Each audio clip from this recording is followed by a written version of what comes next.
confirmation that yes, it is indeed true what my client is saying, or that the what she said. does not wear a panty. Yeah.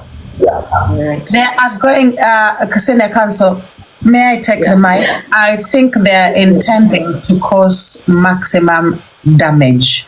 So that's why they'd rather wait until they leave this platform, this court, and then they will take it to Otis, generally, Ward Congolese, and there it is going to be hell on earth.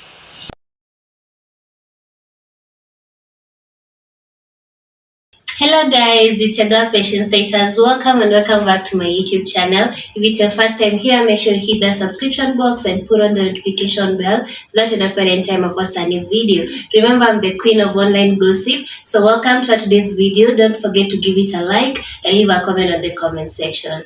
What I could drop for now. All right. Yeah. Okay, thanks. So guys, so that is it. So guys, have you seen Sonkei yet? That's aniangalie. Naweza sema kitu. Yeah, chukua mic Choko, chukua mic. Okay guys, for those who are saying ati ametuma kudivert, no, hajatuma kudivert. Ni mtu mwenye anahitaji usaidizi kusema kweli. That's why platform imefunguliwa na tuko na TikTok lawyer. TikTok lawyer will look into it, alafu italetwa hapa mezani. Queen, I didn't expect squeeze platform niacha. Expose. Lakini kabla tuendelee, naona huyu Lavington ni account ambayo nilikuwa nimeblock, so probably ni mtu ambaye amenitukana sana TikTok, but mtamsamee, tumsaidie, and that's why it's important for me to tell people that sometimes usinherit an enemy because you don't know where people can help you. Mtamsaidia regardless. Hapo sasa. Aya, basi to focus. So we need Cinderella yawa. Il baby anakunini. So guys, we need Emma Chichi, una share live na nani? Guys, no, it is good watu to share live. So please, you have to be careful. Who are you sharing with? Alego baby is here. Hello my dear. Hi Alego babe, nice to see you. Tunakuja kwa deliberation yako very soon. We are coming back to the court and we are doing the revisit ile kitu ya siku ile. Revisit very soon. We will see. Naweza fungua kamera.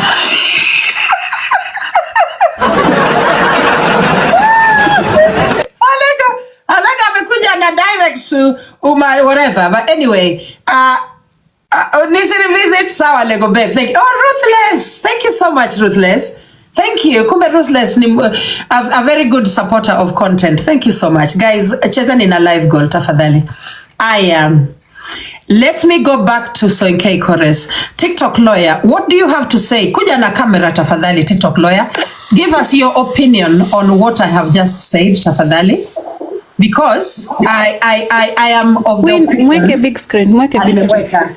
I am of the opinion that something needs to be done about the lack of access to coitus. So it can be either Majulus or the other one. Munaelewa. Something needs to be done because this is the reason why Big Daddy anakula wanawake pesa hapa kwa TikTok. And it's not only Big Daddy. A few of these young men on TikTok, in fact, that is my position. Let me just expand myself as I say this because this needs to be heard. Hi, Alego babe. Alego, don't confuse the lawyer, tafadhali. So, kuna venye, this is another controversial thing naenda kusema. Aya, sikizeni. This is very controversial. So, it is my opinion that many of these men on TikTok, they are only straight when it comes to wamama wamayu.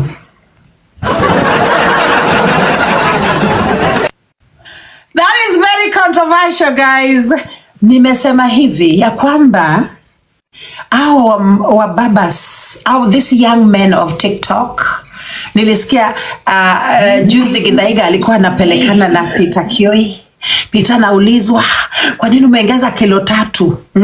Kwa nini? Kwa nini? Kwa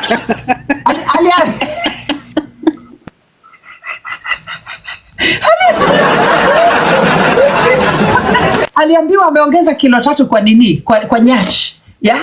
The nyash is nyashing. The nyash is nyashing. Kilo 3 joined. Kilo 3 joined, guys. So, Githaiga ako hapo anasema, alafu akishasema hivyo, mimi nikaenda nikaangalia nani Kioi, cause wanga anapenda kuobserve watu. Sasa nikaobserve Kioi. Kioi anamwaga drink hivi, guys. So ini glass, alafu guys, the lawyer is coming in a minute. Ini glass, alafu ini pombe, alafu anamwaga hivi. Ruthless, thank you so much, dear. Thank you. Let me make sure I'm following you, my love. Thank you so much. Thank you. Thank you. Be blessed. Alego tunakuonea 16, sio 18 tena. So ini glass, so Kioi anamwaga pombe hivi. Akishamwaga, guys, do you know how Kioi alikuwa kunywa hiyo pombe hivi? So mwanamume inafaa ashike pombe hivi ya kunywa, si ndio? Haya. Kioi alikuwa anashika pombe hivi.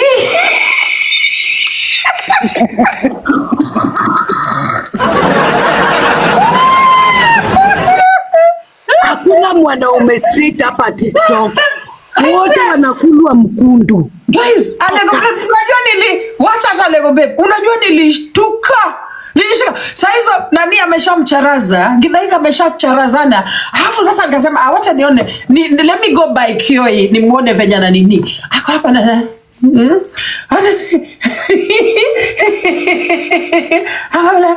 oh my God. Guys, I almost fainted. Karibu ni faint. Guys, karibu ni faint. Nikasema kumbe Githaiga anajua hii story. Yani hawa wanaume, most of them too, they are straight only to wanawake wa US. Wanawake wa EU. Case closed. Tafadhali mtu asinikujie. Lawyer kuja kwa screen.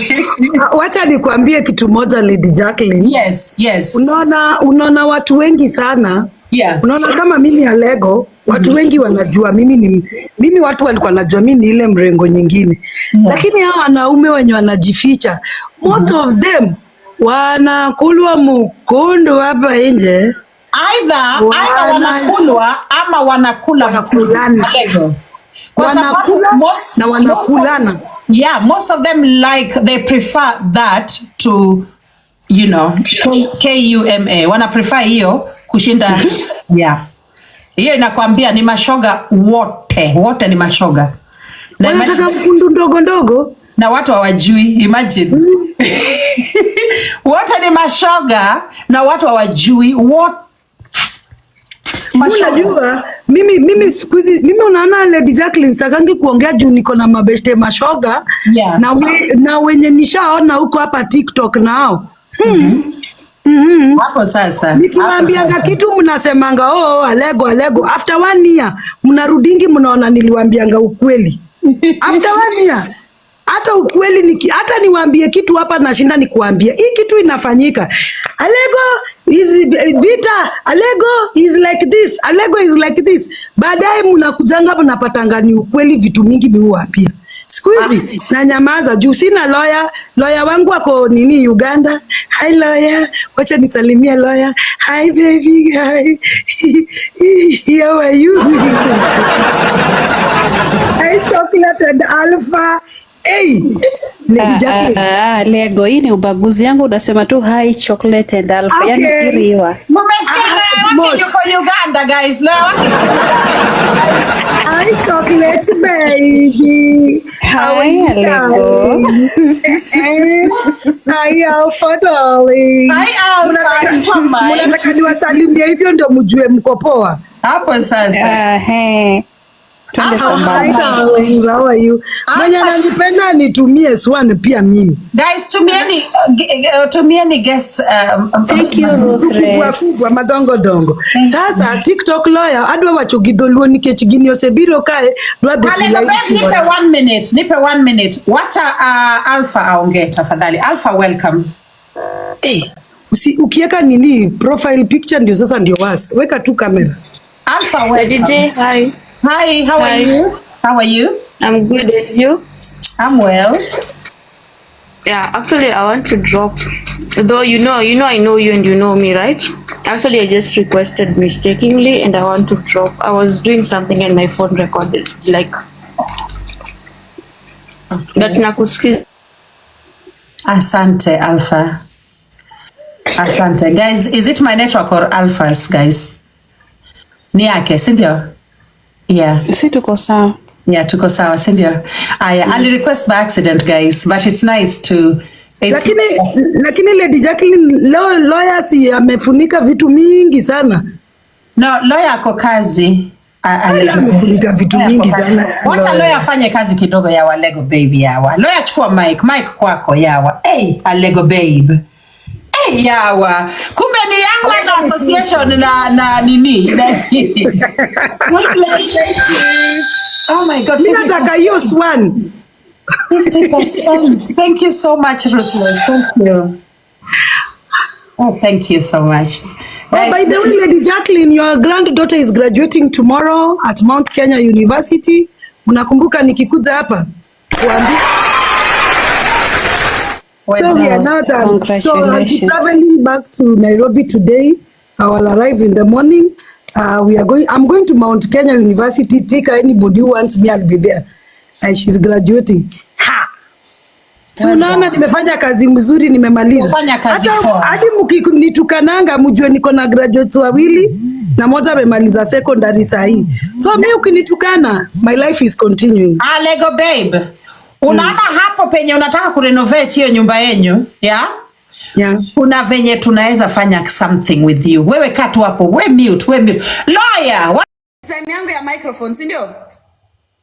Ile kitu mimi naweza sema, I'm here guys as the TikTok lawyer, almost a lawyer, and one of the main role I play is that in the middle of this gossip pia tuna familiarize na law and what the law says about hii kesi iko mbele yetu ya Sonkei and Ladyj ndio complainant.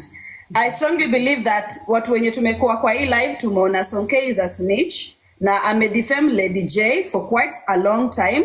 We have it on record and those are enough and sufficient to take her in a court of law. Na leo tumemleta TikTok High Court of Kenya.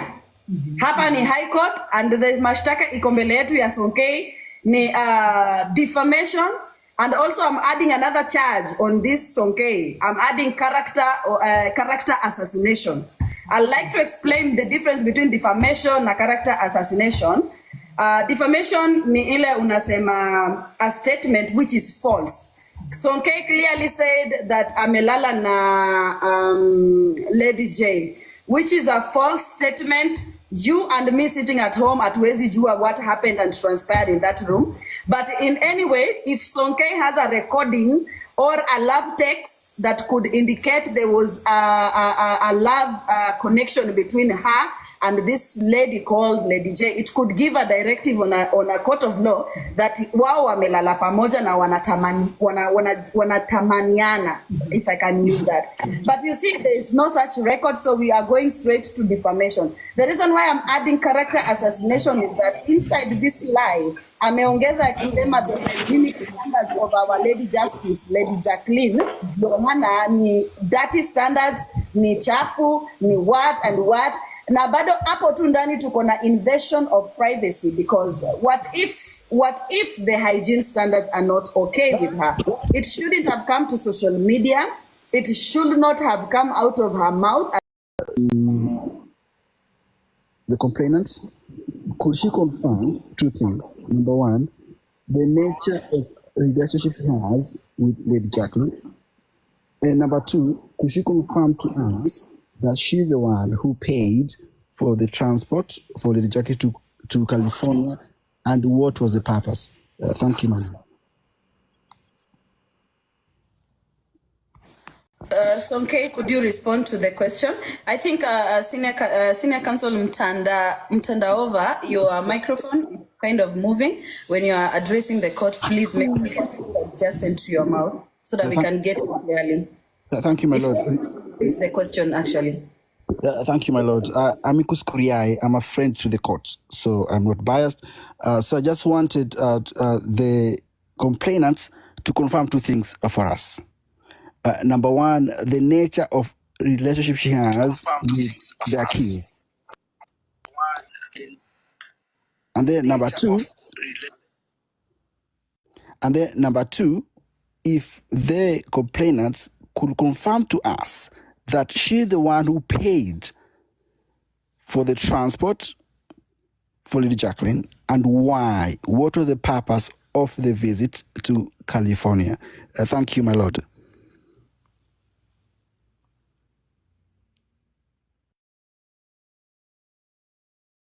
Sonkei, could you respond to that? Also, I think to be also fair, Lady Justice, you will also, after Sonkei responds, you will also respond on your own end, yeah? Yes, the reason my relationship with Lady Jacqueline, she's a friend, and I saw her work, her noble work on TikTok, and I felt like there was a conference going on, and I felt it would be nice of her to come and to go for that conference. No, I did not pay her flight ticket. I only chip in. My lord, there are lots of people on this app that would want to attend to that conference. But why did the complainant, why did she choose Lady Jacqueline? Is it because they've got a relationship that she doesn't want her to know? Thank you, my lord. Completely, no special relationship before. Of course, now after I knew her, there is I know her more, and I feel she's a friend more than before. I used to just see her on her life, and she's doing her thing, building the schools. So the reason I chose her, I could not find anybody else to represent other than her because of her noble, the thing she does, and mostly the reason for that conference was more about schools and helping kids. So for me, I thought she can get better support since it's been a fight here that amekula pesa za sijui nani. So I felt, you know what, she might just get other people that can support her better. Thank you, my lord. Shall I take the mic? Is that okay? Yeah. Thank you. So Mtandao asked two questions. One was the nature of the relationship. The other one, the purpose of the trip and who paid for the trip. Now, okay, so I will start with the purpose of the trip. So Sonkei has actually explained why I went to California and who paid for the trip. Sonkei did buy my ticket to America. Okay, she did buy the full ticket too. So the ticket from America, I put it on my own card. Okay, so the ticket from America, I bought it with my own money, but the ticket to America, Sonkei did buy it because I did go to America on two different tickets since I didn't know which airport I'd be coming back through.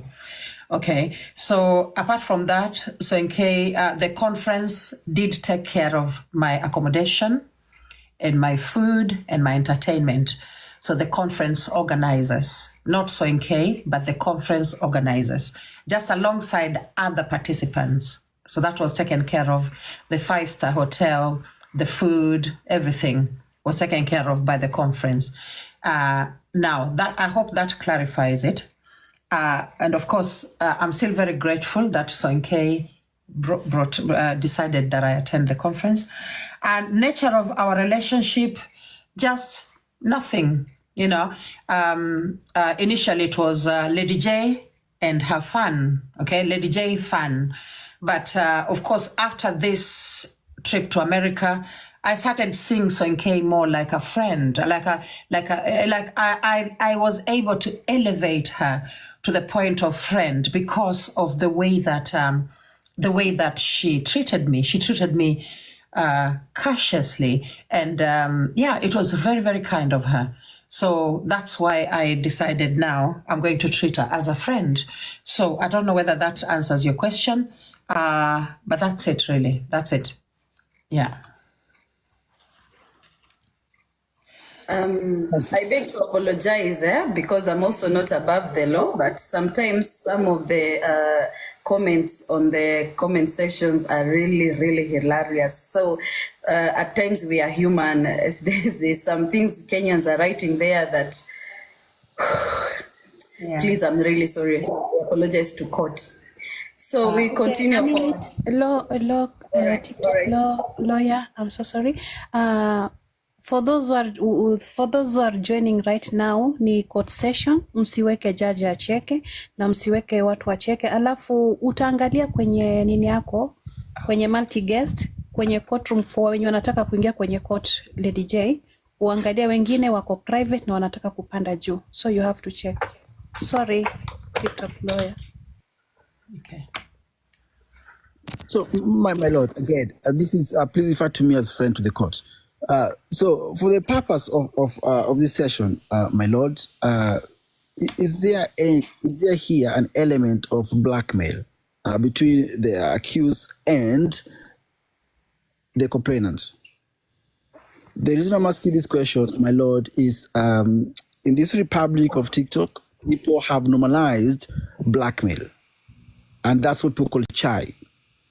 So, my lord, if you allow me to ask both the accused and both the complainant and the defendant whether there's a blackmail here. Remember, money was exchanged.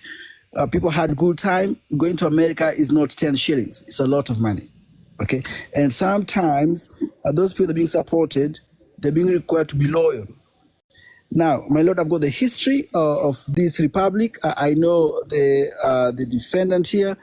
There has been an element of sometimes being disrespectful to those people that have supported the work. Remember, my lord, I'm a friend to the court, so I'm not supporting anyone here. But just for the sake of us to understand the nature of relationship or the nature of habit that the defendant has, she must be very clear to us that there is no blackmail here.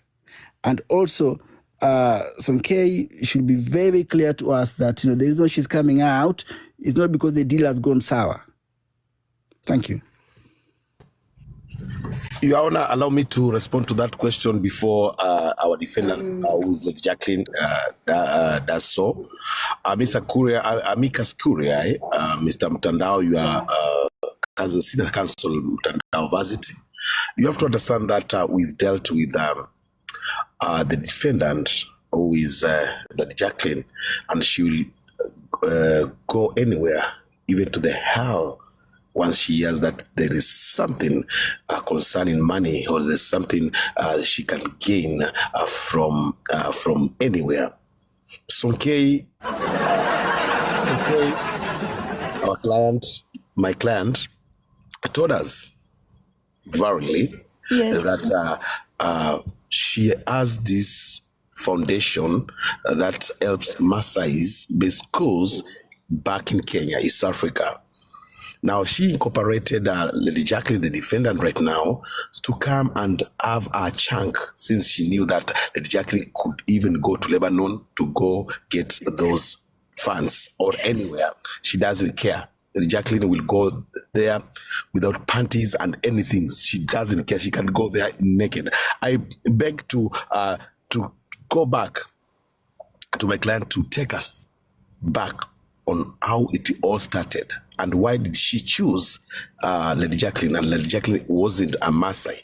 Thank you, Your Honor. Could you confirm? I'm sorry, Your Honor. Again, I would like the senior counsel to take back his words. Is he saying that he's got to prove that the accused has been working without Suriandani?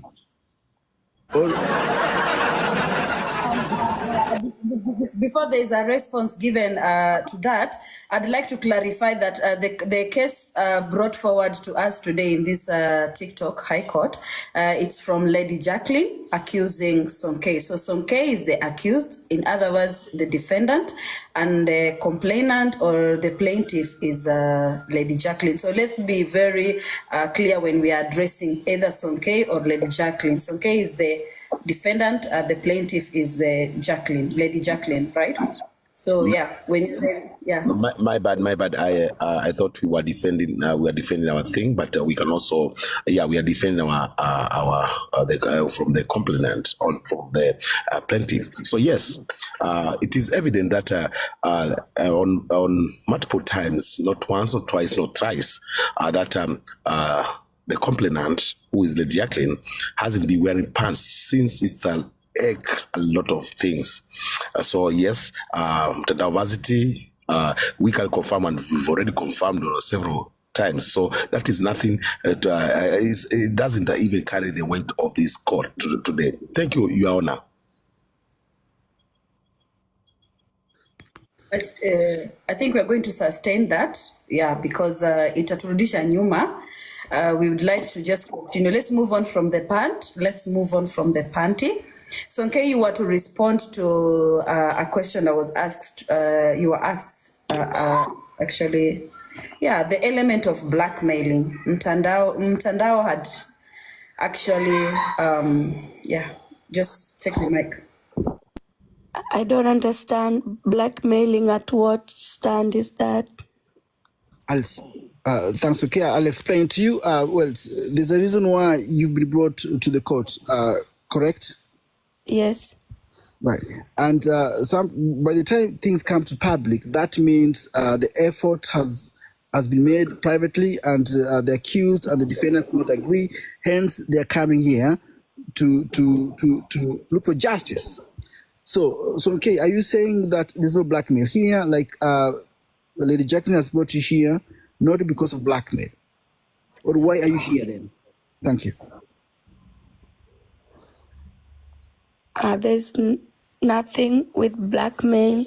I believe I was called here to answer some question regarding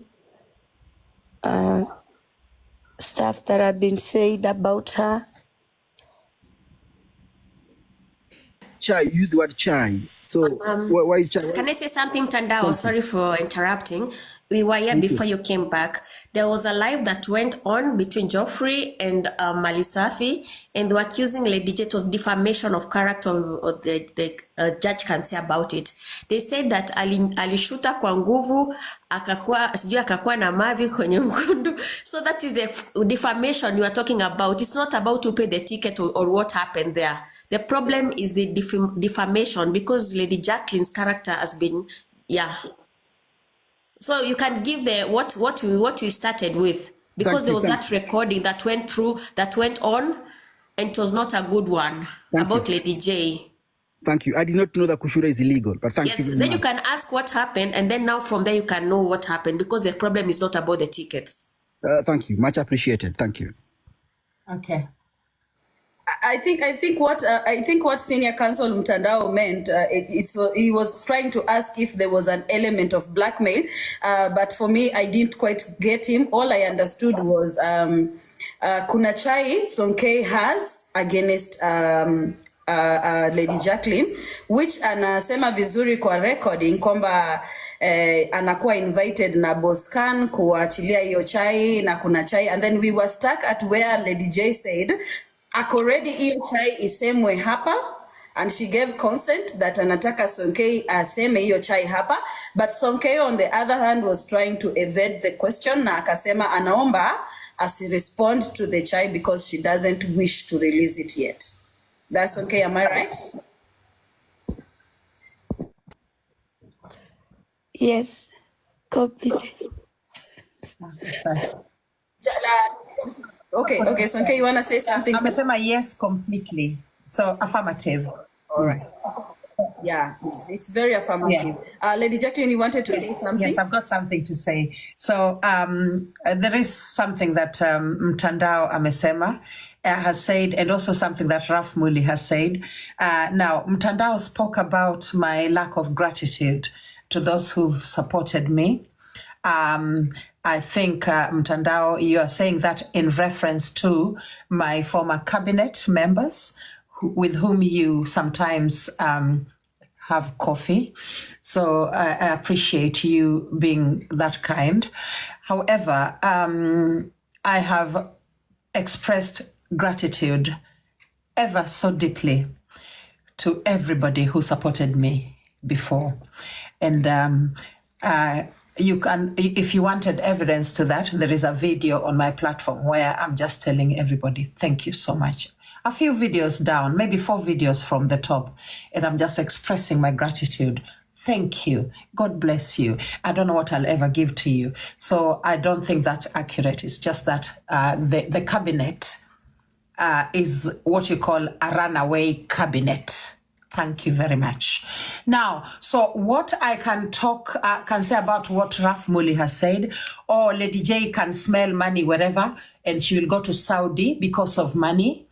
I don't know what Your Honor is. I mean, Wakili, is that even right to say in court? Is that even even a bad thing? Is it bad? Like, someone help me here. What's wrong with that? I was coming to the senior counsel, Daddy Raf, because I wanted to, if I'm getting the name well, it's Daddy Raf, right? I wanted him to elaborate more the relevance on the statement he just made about Lady Jacqueline, about smelling money, and repeat it and elaborate it for us. Thank you very much, Your Honor. What I meant is that Lady Jacqueline has this foundation. She's so passionate about building schools for the less fortunate, in quotes or in real life, autistic kids. And that's her dream, and that's her passion. So she would do anything to make sure that she gets that work done and getting those kids go to school and get that privilege like other kids do. So what I meant literally is that Lady Jacqueline would take a milestone to go even to a war-torn zone to go get that funds. She doesn't care. So as a matter of the panties and anything else, she will still go ahead. Am I clear, Your Honor? Thank you. So, in other words, senior counsel, you are raining praises on the and recognizing the work and the impact of Lady Jacqueline in the society, right? Yes, and I always give flowers where flowers is needed. Thank you. Thank you so much.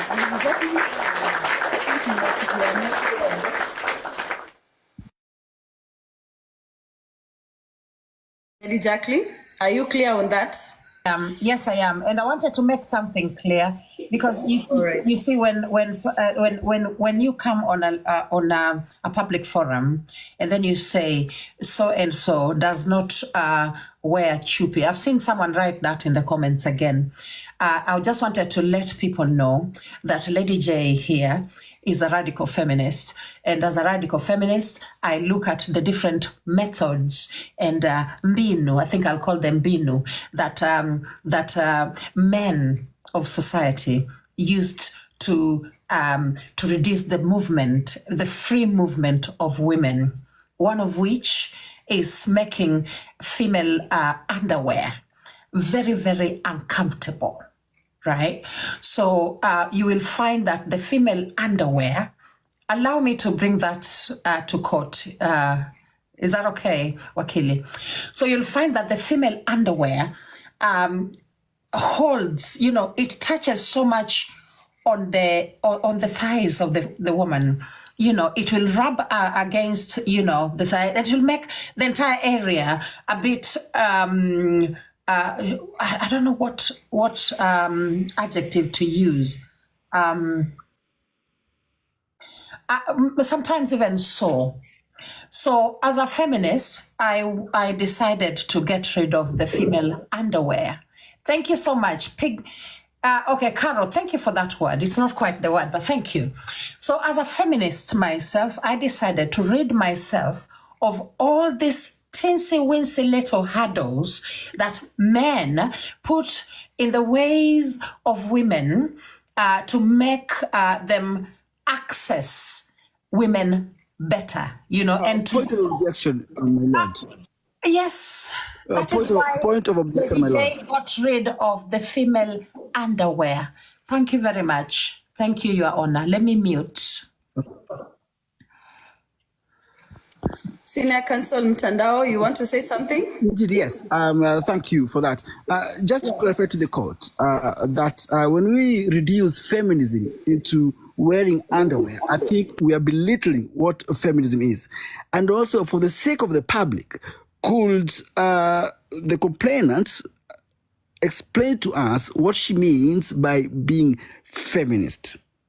Thank you. Remember, this is a court of law, my lord, and it's about documentation. So it's good for the complainant to define to us what feminism is and what's the correlation between feminism and wearing pants. Thank you, my lord. All right, Lady Jacqueline, I will lead you to respond to that. Of course, it's taking another direction, but just to make it clear, because that is your status in the society, you're in a better position to answer that.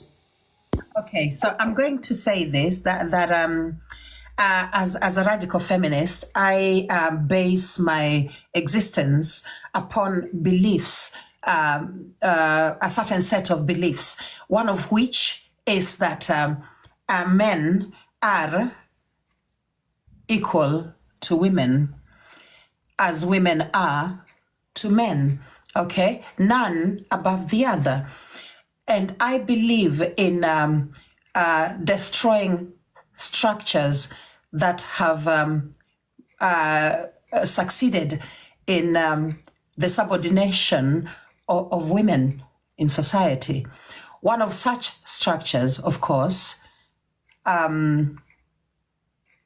is, I will actually say, the structure of patriarchy. That's a structure that actually recognizes the power and the leadership of women, of men above women. Now, what the patriarchy has done, it has made female clothing very, very uncomfortable. So if you look at women of the 1900s or women of the 1800s in civilized societies, so not Africa at all, you will find that they wore corsets. They wore very tight corsets because their bellies had to be pushed in and the waist had to be small because men loved women with tiny little waists. So everything to do with female clothing had to please men. And that is why myself as Lady J, I decided to take it upon myself to rid myself of all these little rules about female clothing that were provided by men. So one of which is that I do not wear knickers, female underwear. I find it very uncomfortable. So what I wear is something totally different. Another thing is that I will be, if I'm at home alone, then I will make sure I don't wear any brassieres, because that is another thing that is very uncomfortable. And I believe many women will agree with me that they will get home and the first thing they'll get rid of is the bra. Okay, so allow me to hold my position on that. And I hope more and more women look for comfort over the desires of men when it comes to their clothing. So they will wear more free clothes. Even trousers meant for women are more uncomfortable. Trousers for men are very free because they believe that men have the two little tiny little things in the front there, so they are allowed more space, But if you go to women's trousers, zinakubana, and that's supposed to make women look smaller and cuter and more petite, smaller waist, just so that men are happy. Yeah. So that is why, personally, I think more and more women should say no to all these standards that were set by men, and then they choose clothing that will suit them, even if that attire is considered male. But that her privacy had been invaded and, of course, exposed. I don't know if you are in agreement with that charge.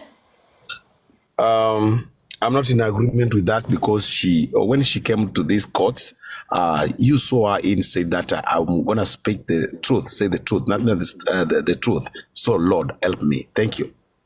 Answer senior counsel. I'm sorry, TikTok. Local. The thing is, it's very important for the court to understand the type of person we are dealing with. That is why I'm assuming senior counsel Muli is bringing this stuff.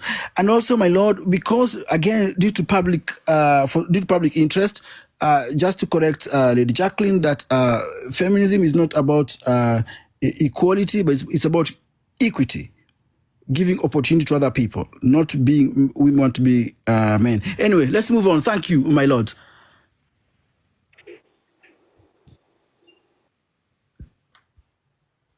we can't hear you, Akili. We cannot hear you. We cannot hear you.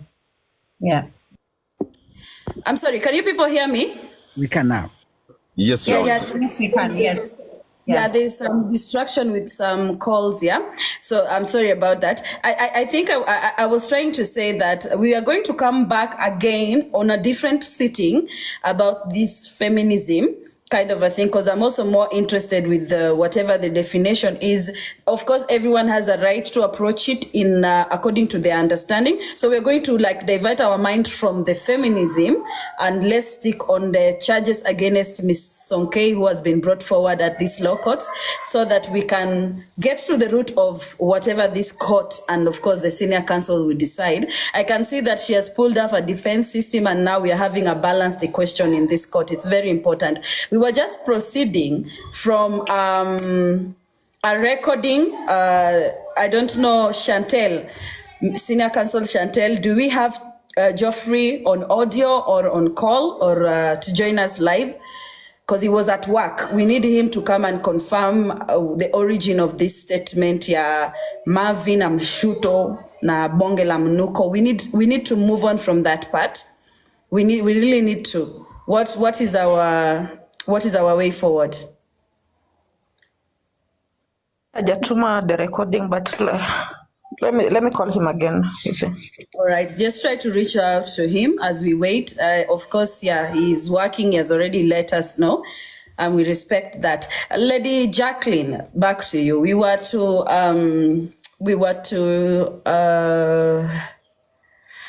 still at the chai, and the chai obviously is not coming. So we have to move on from that because we don't know if it is there or it will be released on a different platform. We can always give a hearing on that. Yes. So the next thing we were going to was, I had asked a question that was not really taken into consideration to the defendant, Miss Sonkei. In your voice, not in your audio that Miss Lady Justice played, you said Boscan invited you, or rather he said he was going to invite you to come and spill some secrets and some chais against Miss Lady Jacqueline. And you also said that whenever Miss Jacqueline sees you on any other platform, she tries to shut you down because she knows you have a lot of information about her, right? And I was asking, did you, of course, join these platforms of Boscan to go and do what they wanted from you? No, I joined it. I did not. I wasn't invited. He was just discussing and analyzing Geoffrey and Malisafi audio. Okay. Video. It's a video recorded live. Or ile ya Mavi na nini and all that chat. Okay. Yes, and so he said, we're gonna wait for you to come and tell us the tea. Okay, so Boscan tunamtolea mashtaka ya defamation, he was not involved. You wish to accuse JB and Geoffrey vile watajitetea, it's not up to you, right? Yeah. All right. Lady Justice, what was your other complaint about I think the idea that that she was trying to protect me. Apparently, she has my chai and she was merely trying to protect me. I think that is a bit of a stretch, and that is what you call dishonesty. Especially the part where she says she has a lot of information. People on TikTok know me. Like, if I can talk about my underwear, like, what else is left to talk about when it comes to my Lady Justice, sorry to interrupt you before you continue. Do you feel Miss Sonkei is blackmailing you?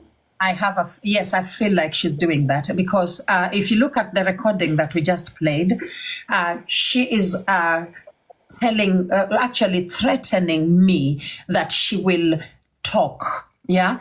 And on Christmas Day, TikTok will be about Ladyj, and she will bring a lot of chai about Ladyj when she knows very well there is no chai about Ladyj, so she's kind of trying to get me like to feel like I'm at her mercy. And this is what we can respond to because Yeah. Sorry to interrupt. Senior counsels, correct me if I'm wrong. It is not that Sonkei is blackmailing Lady Jacqueline. What she's rather doing, she's threatening Lady Jacqueline to release some other information. And I think that was what Senior Counsel Mtandao was trying to elaborate for us, if there's an element of blackmail in this case. Indeed, right? yes. Thank you, Senior Counsel. And also, perhaps maybe Lady Jacqueline and Sonkei, you could explain to us what are the terms of the agreement, because clearly for Lady Jackie to complain that there is blackmail here, that means the terms have not been met, and blackmail comes when terms have been neglected. So when Sonkei was paying transport, to go to America, Lady Jackie is based in United Kingdom. Okay, the average flight from United Kingdom to anywhere in America, it's between 600 700 pounds. That's a lot of money. TikTok local. So could Lady Jacqueline tell us what are the terms, and then Sonkei can agree or not? Then the court will decide whether there's a blackmail here. But there are terms. Why would somebody give you money without any benefits? Thank you. Okay, all right. So there were to be some benefits to the trip. Now, when Sonkei came on my platform and talked about the conference, she stated very clearly that I would be an advocate for her village, or rather for Kenyans in general, because this was an international conference. People came from all around the world. People came from Brazil, Japan, Australia. People came from everywhere. South America, Kenya. Some people flew in from Kenya, actually. It was very, very big. And Sonkei knew that I was a good orator and that I had a track record of community work. Now, she wanted me to go there and advocate for Kenyan girls, Kenyan kids in particular, and specifically for Maasai kids, or rather Maasai girls. But her main agenda at that point of me traveling to America was water. Okay, because from this conference, so many boreholes were going to be dug. It's actually, she was right, because I even met the engineer who digs the boreholes in Kenya. So she wanted me to be an advocate, basically, for Kenya. So that is why I went. Now, you've asked the question as to whether the agreement has been met. We are on track, right? Very, very, very much on track. We are working with so many partners. I've got many people I'm working with from California. I've partially met it. I went to 2 churches. I spoke in 2 churches in California, one in Long Beach, another one in Los Angeles. And from those churches, I managed to raise thousands of dollars, US dollars. And I managed to secure what you call mutungi ya gas cylinders for many, many women. So the gas cylinders will be arriving in Kenya, I think, in the month of March, April time. Because what we were talking about was the reduction of carbon emission. So we wanted women to use less firewood and charcoal and more clean energy, so gas, solar, all that. So I fundraised and I got a lot of US dollars in 2 different churches. Okay.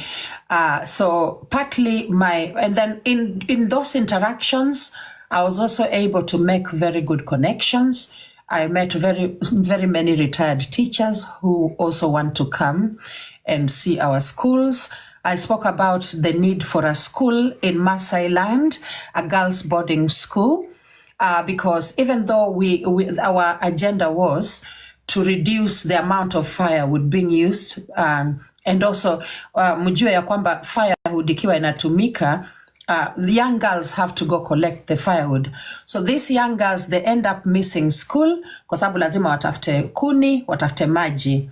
So maji already tumeshawaletea, tumechimba borehole. Kuni lazima watafute. Sasa to stop them from looking for kuni, tunawapatia mtungi ya gas.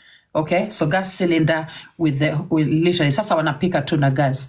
Now we refill that gas every few months. We literally refill it.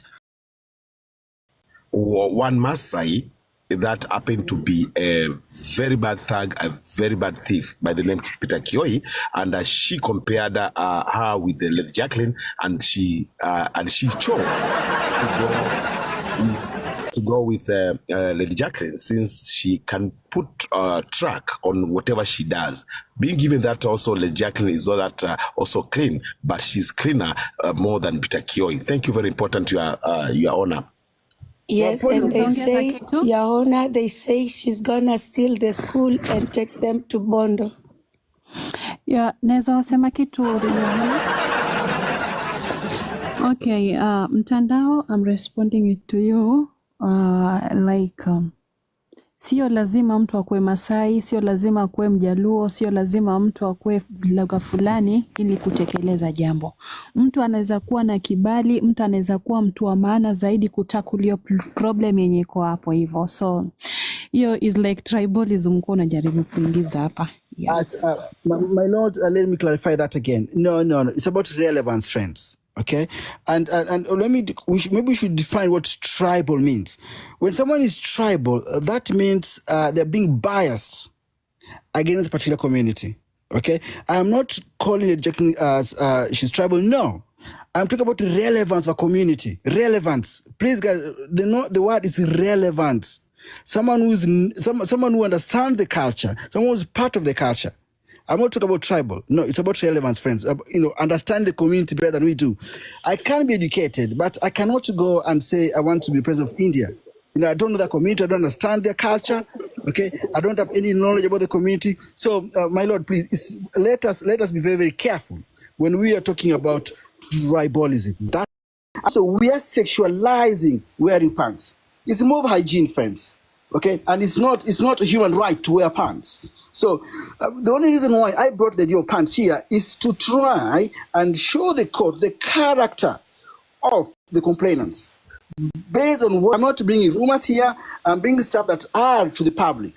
And people listening to us right now, they want to know about the defendant, about the complainants. And that's why I'm bringing this issue here. But it should not be part of the decision or part of the judgment. Thank you. Your Honor, I think my learned colleague, Mtandao Varsity, wants evidence from Sonkei showing us that Lady Jacqueline indeed didn't have panties. Now, let me tell you the truth. We have those evidences, but we are not going to release those evidences due to what we call privacy. Thank you. I know where we are moving. Now that we are dealing with the invasion of privacy, it is very important for us to demonstrate in what way this privacy was invaded. We already have the utterances from our Sonkei. So I wanted to ask a very tricky question that a few of us might actually not see the relevance in it. But I wanted to pose a question to Lady Jacqueline. Have you, in any point on TikTok, ever spoken on a live video or any recording telling people that you yourself do not wear panty? Yes, I have. You have. So what Sonkei said was just a replica of what people already had about you. Yes, yes. So we cancel invasion of privacy. Yes, yes. However, let me say this, that Rakmoli has spoken about them having evidence. They have it already on the tea that Sonkei is supposed to be serving about me. So I want to ask the audience whether they think Sonkei did take pictures of my what I use in place of underwear. So I'm just going to put a poll to ask those listening whether they think Sonkei has more on me when it comes to pictures and videos. Do they think she has more? Because I'm now very, very worried. I'm thinking, why does Raf Muli come and say, we have them, we are just not giving them out? Which means, and Sonkei came here and she said that she spoke to Big Daddy, right? When we were with her at the hotel, she talked to Big Daddy on the phone, okay? That was during the time that Big Daddy and I were going head to head at each other. So I'm just wondering, could Raf Muli have seen something private of mine? Yeah, I don't know. Right now, I think there is more. Your Honor, this has just started, and where we are going is going to be deeper and more messy. Allow me to say that, yes, we have evidences. My client has evidences. We have recordings, like Jacqueline calling it Merupriti. We have we have evidences of audios. My client, Sonkei, talking to or speaking or having conversation with Biggie Awanda. So yes, give us direction, Your Honor. Thank you. My lord, let us not. No, Senior Counsel, it is quite worrying because you leave us in suspense, wondering what kind of evidence are circulating without the knowledge of our plaintiff outside there. Also, because it could really mean a lot to the plaintiff and her defense that some materials like what she uses in place of a panty are being circulated to third parties and fourth parties and sixth parties without her knowledge. If this evidence cannot be brought to the court, Your Honor, you have to understand that in the law of courts, we don't just run, we gather our evidences. As a defense counsel, I always take my time and do proper investigations and get evidences. So I'll take you back to when the complainant, who is Lady Jacqueline, Highness Lady Jacqueline, the Queen of Chica, that she also denied in the courts, in Auka's courts, that she has never hired panties in her life. And we were at the time we got a boxer where she wore and was hanged for a window. So yes, again we have all the evidences. No, And give us direction. Natali, to interject something. Zidadi. Go ahead. Yeah. Zidadi, whatever you are trying to say about boxer, video ziko zenye zilionyesha ni zilikuwa za nani na sitasema cancel hiyo. Oh, thank you. I want to take back my words of boxers because we realized that those boxers belong to Emma, but they shared. Remember that they were an item. Thank you. My lord, come on. This court, we're not here to threaten people. I think what the senior counsel is doing now is he's threatening the complainant. Remember, for me, I'm not representing anyone. I am a friend to the court. I'm advised, so I'm talking to the court now. Okay, when we come, my little friend, take back your words. We do not threaten, but we move with evidences. I would allow my client to talk my on her lord, behalf. correct. I Lord, do understand. I don't use cheap words as threats, but evidences My lord, that is my lord, intact. when I was studying law, my lord, Muli was a conductor in Kenya, so I know what I'm talking about here. Thank you.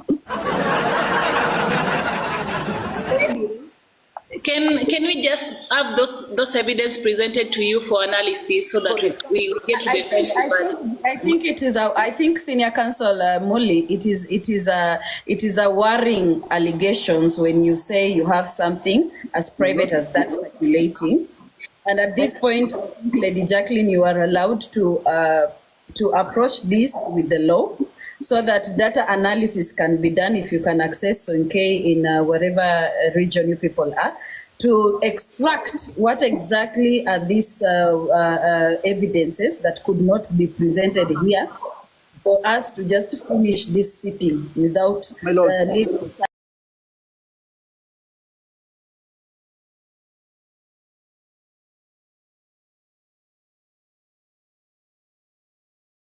My lord, evidence. My lord, can I finish my statement, please? Because it's my lord, I want to protect my client, please. To corner evidence, not that part, please. Thank you. Those are not my words, but my client's words. I want to protect my client. My lord, thank you. My lord, please, if you allow me to finish my statement now. If you allow me, to, we cannot hear you. So we can't hear you. Guys,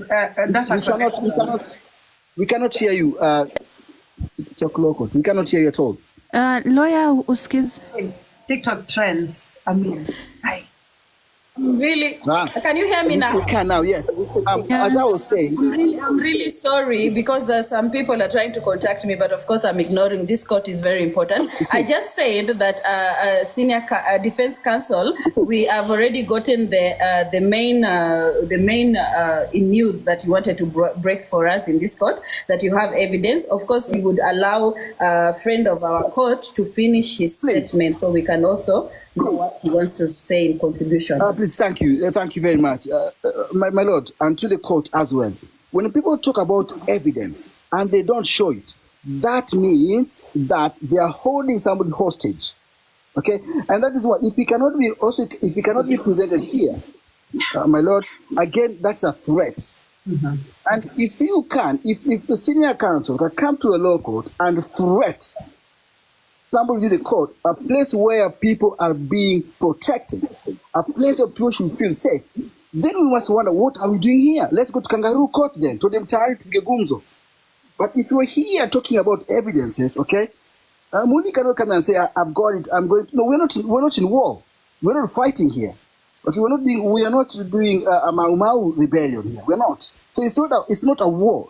And also, let us not normalize this evidence that is not being shown. Okay, let us not threatening people is illegal. And in fact, now you're moving us away from what Lady Jacqueline was saying to what Muli has now. Your Honor, I want to interject kidogo. Senior Counsel Mtandao Vazit, just know that the man you're dealing with is way very sharp, very older than you. We don't operate the way you want us to operate. We will move on swiftly, pole until it gets that. For us to conduct Boscan, we know that we have evidence, and we know that he is a mouthpiece that can speak down there, and then we will now come to this court. You intend to present this evidence to cause malicious damages in another platform. Now, right now, we have an agreement that we have signed a contract that we are going to deal with there for the child time.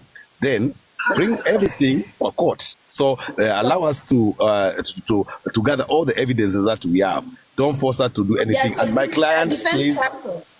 I'm not going Defense to allow. counsel is a yes, I'm not no going to be. I'm not question. going to allow. So you, in other words, you are telling this court without, fear of the court that you have something against the plaintiff and you intend to release this evidence for malicious damage against this plaintiff on another platform. I did not say that. Mtandao, please, when I'm talking, keep quiet because I always give you time. Please. No, my lord. But So now, my finish, lord, can I answer? Can I answer, my lord? Order in the court. Order in the court. We are going to. Can I answer the question, please? It's not a marketplace council. I did not finish. Can all the council call themselves in order?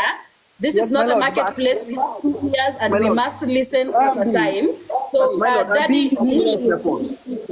I understand. My lord, I don't know why. Being- My lord, I don't know why you are giving Mutandao Varsity airtime, so much airtime that is interrupting. My lord, that is not true. I'm trying to call Mutandao in order. I'm trying to call him to order. My lord, that is not true, my lord. I am just saying, my lord, I am being discriminated upon. When the senior counsel refers to my age now, that's being ageism. Okay, it's not about age here. It's about what we have. So when senior counsel is telling me to be quiet because he's older than me, that is wrong. And also, how old does he think I am? Defense counsel, for the sake of this court to proceed forward without interruption, could you kindly take back those words? Thank because you. we find it, just take it back. It's not about age. Your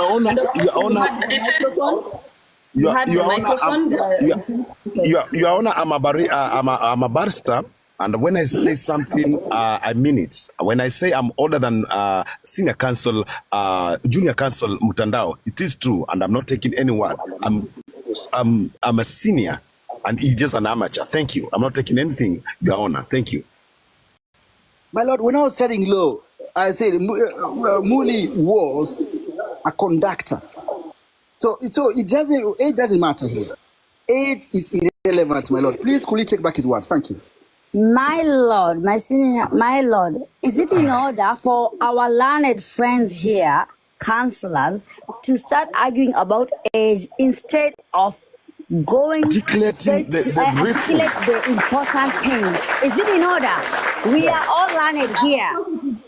Thank you. Of course, it is not in order. We had the heat of the moment between the two councils, and that's why I was trying to call them to order, because we need to proceed forward with this court session, and that you have your reasons for that.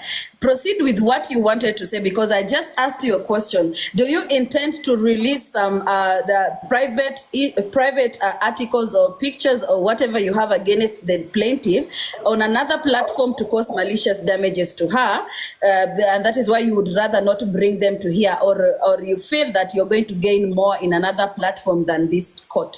That's what you're telling us. Thank you very much, Your Honor.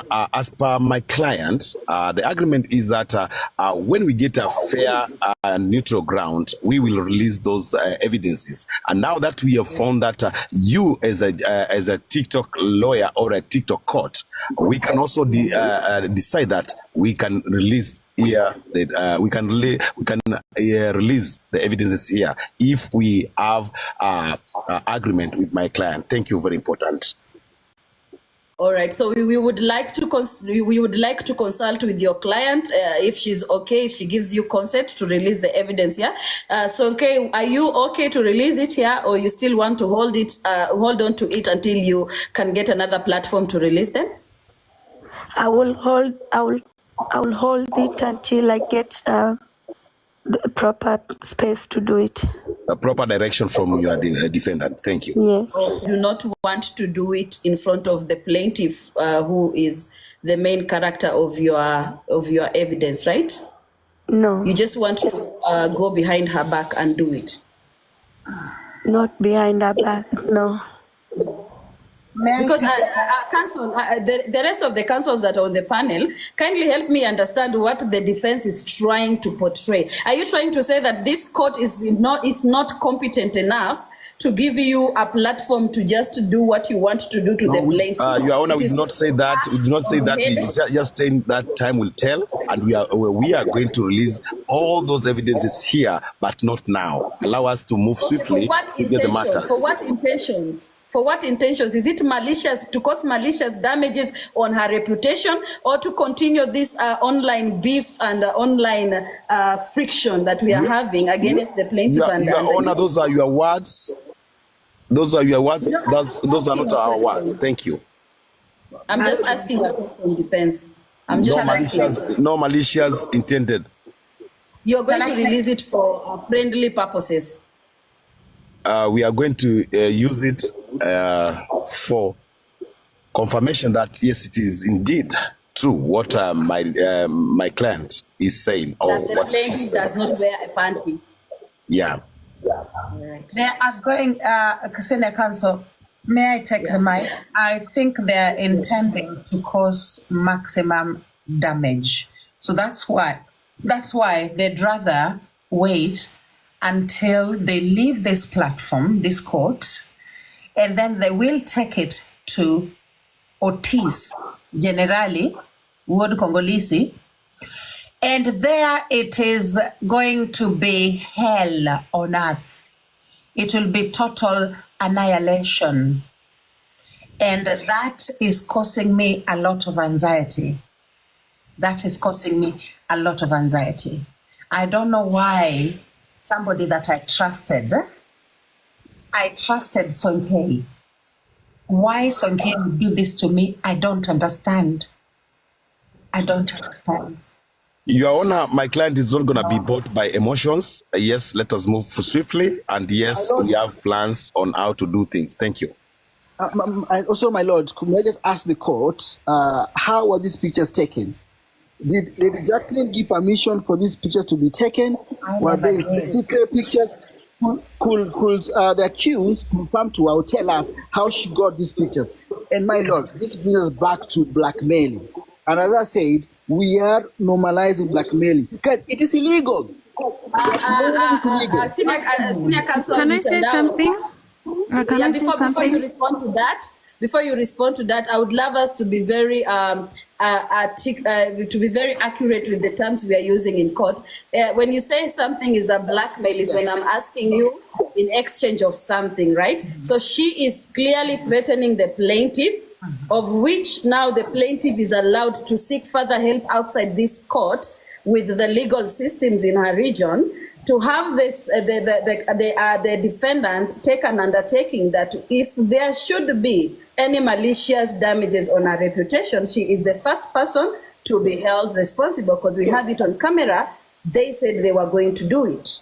Your Honor, allow me to interject on that. Yes, you are allowed, the complainant is allowed to take any legal action if she believes that we have any evidence of defamation and including privacy. So go ahead and do it. My client, just shut up until I tell you to speak. But now I want to take the microphone. Thank you, my client. So, Senior Counsel Mooney, again, I just gave my client time to talk. You don't want to talk, right? No, okay, I'll keep quiet. Keep quiet. Okay, my client will talk now. All right. Sonkei? Yes. Go ahead and talk to the court.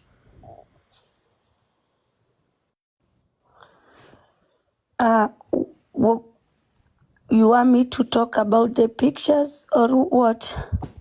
Anything that you want to talk, because now it's like we are diverting the whole story to panties thing, which is not it's normal thing. All right. Yeah. So when are we releasing these evidences? Because how are pictures taken? I'm trying to lead you. I'm going to lead you now to conversation, bro. I told you I'm a senior. So Sonkei. Yes. When are we intending to do all that? Can we give them time frame, please? I guess the complainant gonna move the way she wants to move. Then I will move the way I wanna move. Nalo. My lord, is it in order for the complainant to say that he wants to move the way she wants to move? What kind of an answer is that? We actually command from the senior counsel to actually advise her client to move appropriately.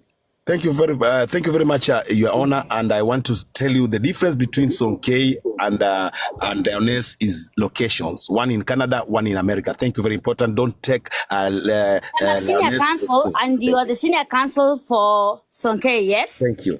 So I and you, we are learned friends, and she's the complainant. Okay. Yes? Thank you. Thank you. And by the way, guys, the court, I've seen General Otis in the comment section.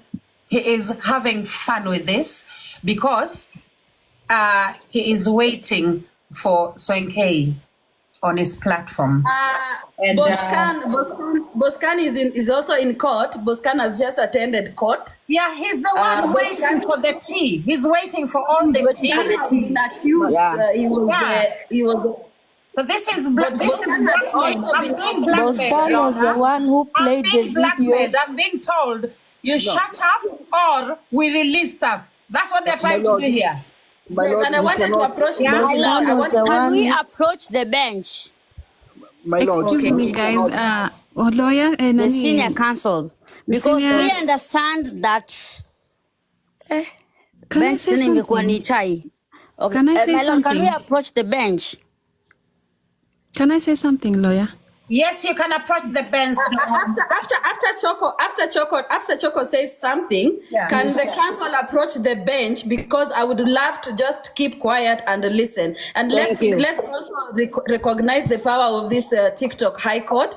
We are not here to please respect the court. But after you, all the council approach the bench, after Choco speaks.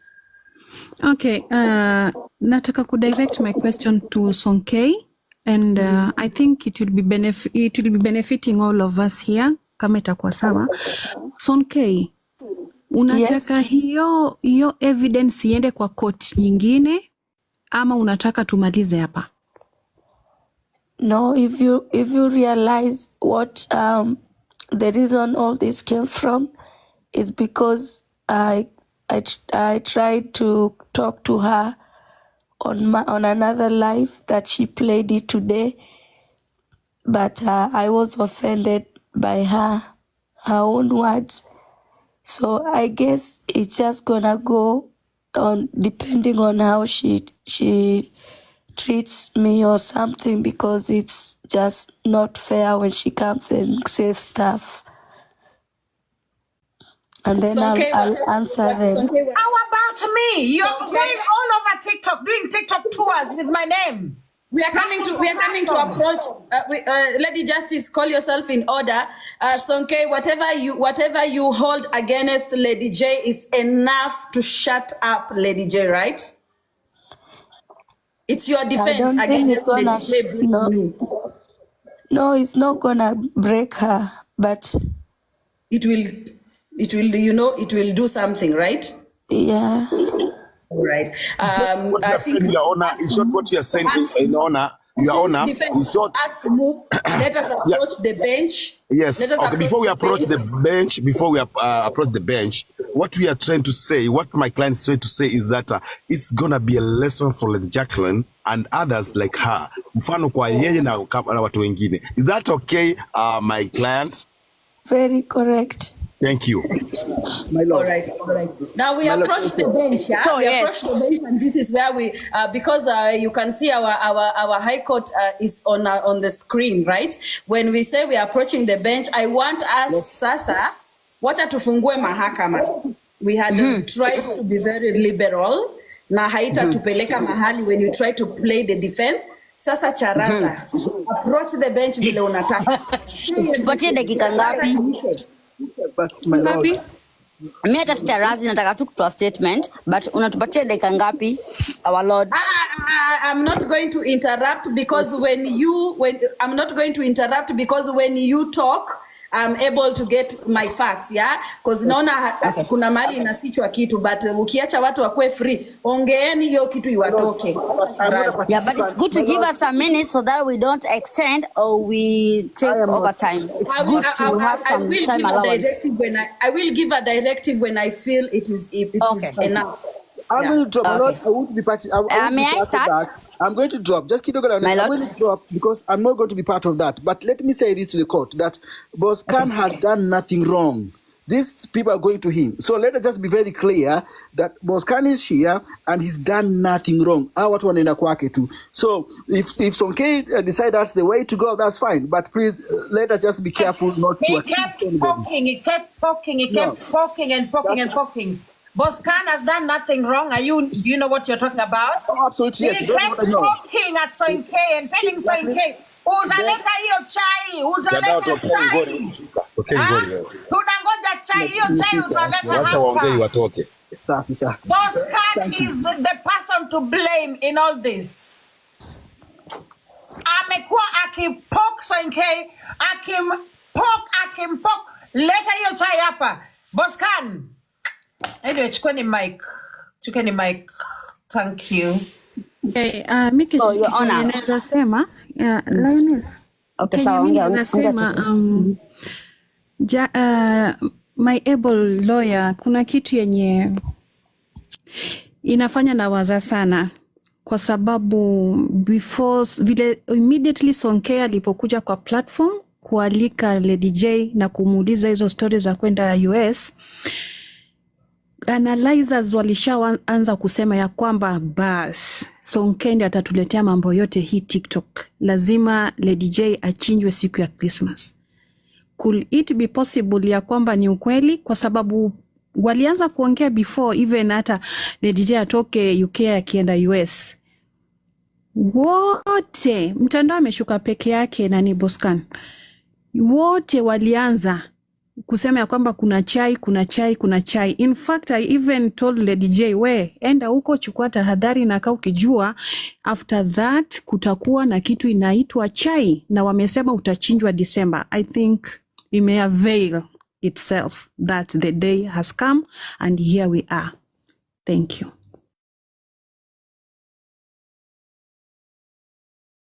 Saizi anaendelea kutolewa manyoya. Ni kama hii yote ilikuwa trap, lakini twende nalo. Ngoja kidogo. Sitaki mtu ajifunge. When we are approaching this bench, it's for us to sasa kuongea. Ongeeni tu iwatoke because sasa when we want to keep it legal ama formal, atupati the way forward. Nataka tu muongee. Don't wait for me to say something. Mimi nasikiliza tu because that is how I'm going to get where I'm coming in. So just be free. Whoever wants to pick the mic, pick the mic.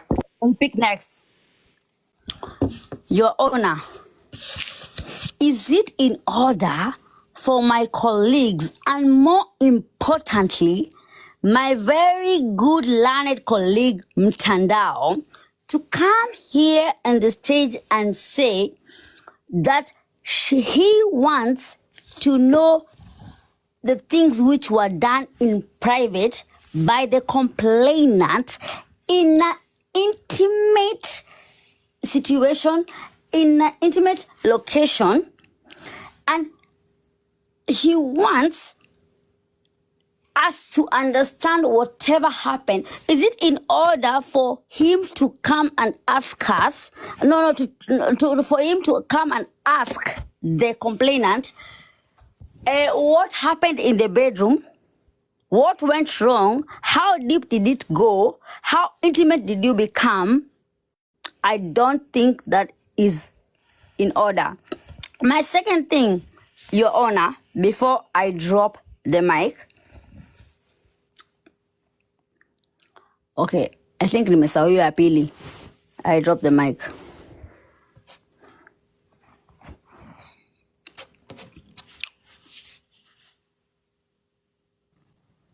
Yeah, someone else can take the mic. Karembo, shika mic. Your Honor, you have also to understand that I also represent Vivian V, that is Lioness, and I know she has not taken her medications. She forgets a lot.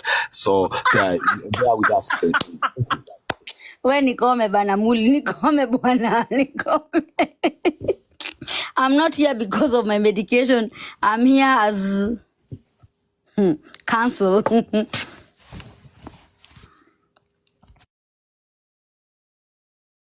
Karembo, watu wanataka kukusikiza. Saseni.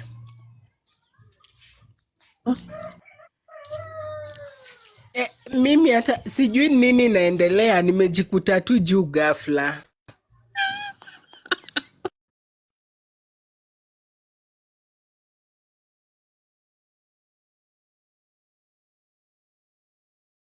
Daddy, si uongee.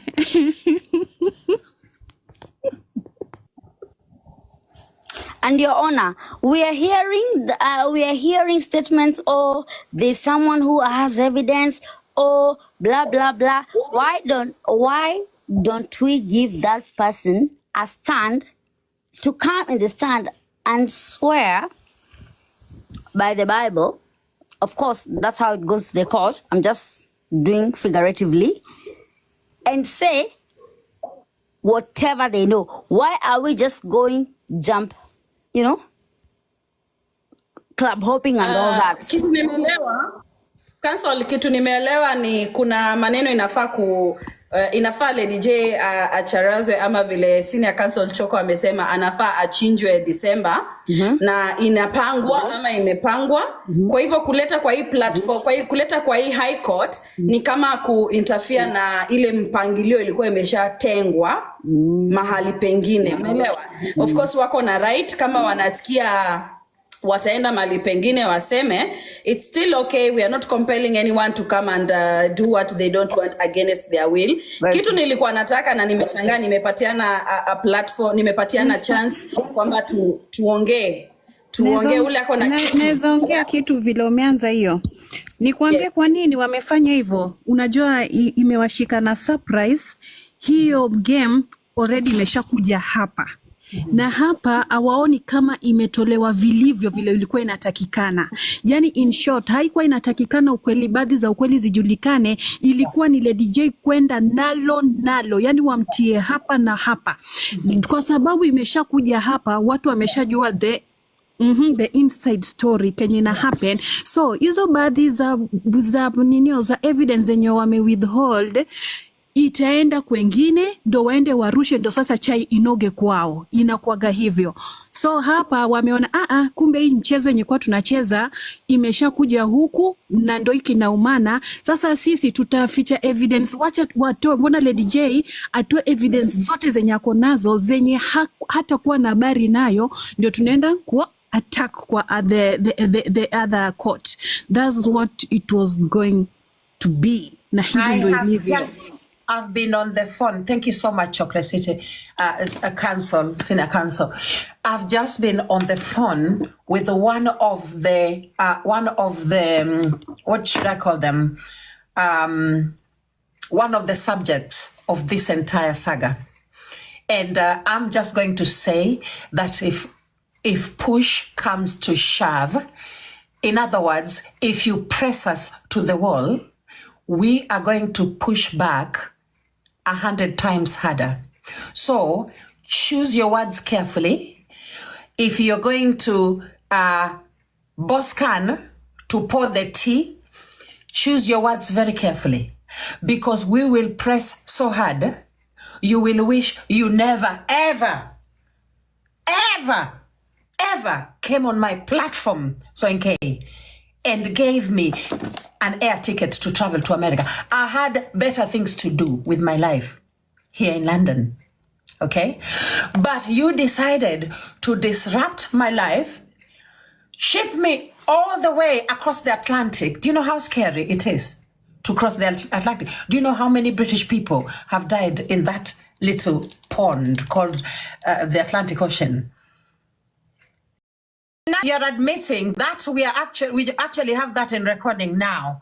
You're admitting that we will take you to court, after which you will tell the courts that you can only afford $10 per year to pay us for serious defamation. Is that what you mean?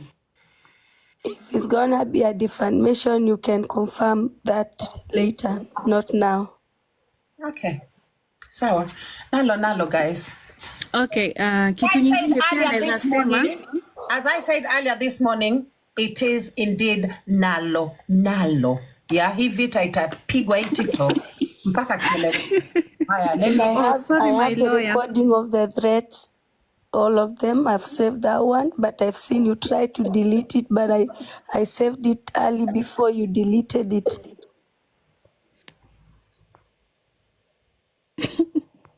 Oh, okay. So I'm just going to admit that indeed I deleted the voice recording that I left on Sonkei's WhatsApp because I thought maybe I overreacted a little bit. You guys, you know these things. Like I was so mad. Like I came here like violence. And then I had a second thought. I thought,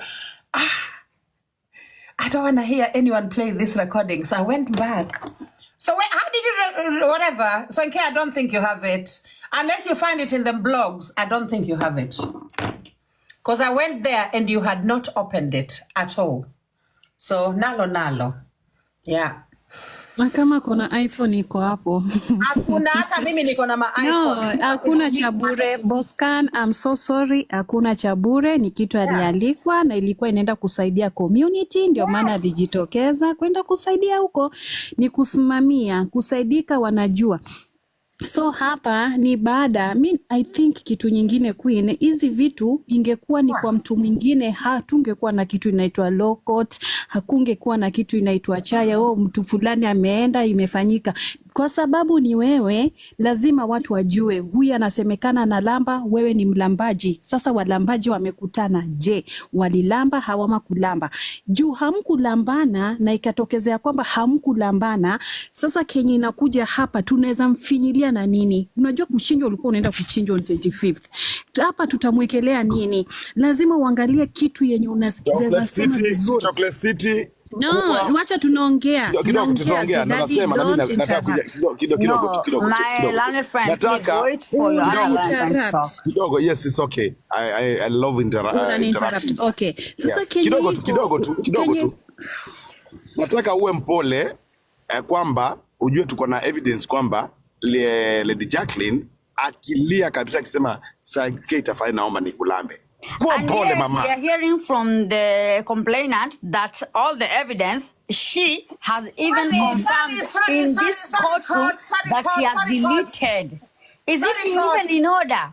Sorry, court. Our what learned friend. My lord, is it even in order? Wait, for us to hear things like this. Cancel Lioness, give me 1 second. What did Rafmuli just say? Rafmuli, hapa unajua Queen, kuna kitu inaitwa mtego. No. Kuna kitu inaendelea. Queen, kuna kitu inaitwa mtego.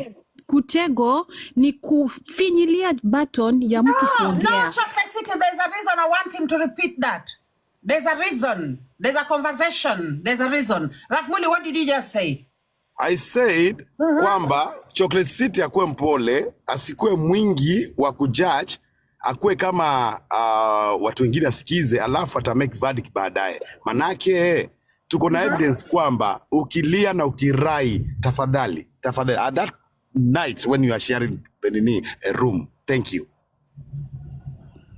Nilikuwa nalilia nani na nilikuwa nalilia nini? Defense counsel, that was not what I heard from you. Nini hapo mbeleni umesema vizuri, alikuwa analilia kulamba, si ndio? Alikuwa analilia kuma. Mimi siongei hizo maneno za KU, wanapenda kuifichia, nasema kidhumtum. Thank you.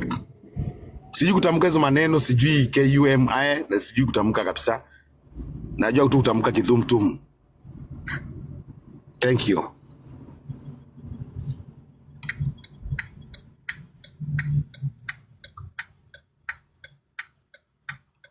Karembo, ongea. I wanted to play something, guys. I wanted to play some recording here because I'm now really, I'm not happy. I don't even feel safe anymore. Let me just mute 1 minute and play some recording.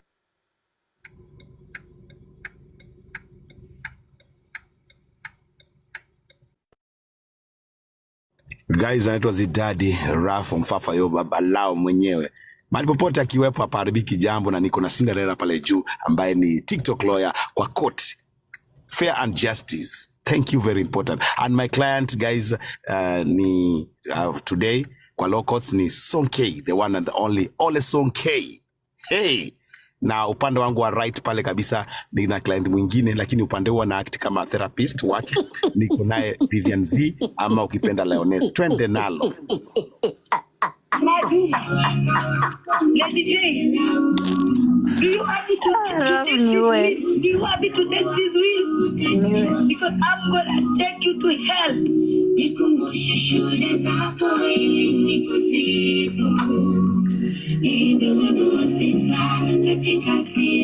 It's so sad. It's so sad because I'm trying to protect my friends. Na hata Kiki atapanda hapa sahi. I protected Kiki to the biggest, I swear to God. I have so much information about Kiki that I never came here and exposed her. But she came here and trolled me. She even called me a rapist. And you want to call me a bad woman? As much as I'm protecting you, the only thing I did is to give closure to Big Daddy. That's number one. Now 2025 Taisha wewe Taisha wewe quit. Nipeleke hii speed unanipeleka. Hii 2025 Taisha. Oh, I'm done with this bullying. I'm done. And I'm not a mad woman. The problem is I have so much information. But you don't want me to release it. So you call me a wicked. I mean. Oh my God. Christmas. Munakula pa kwa Sonkei. Ladyj, Christmas munakula pa kwa Sonkei.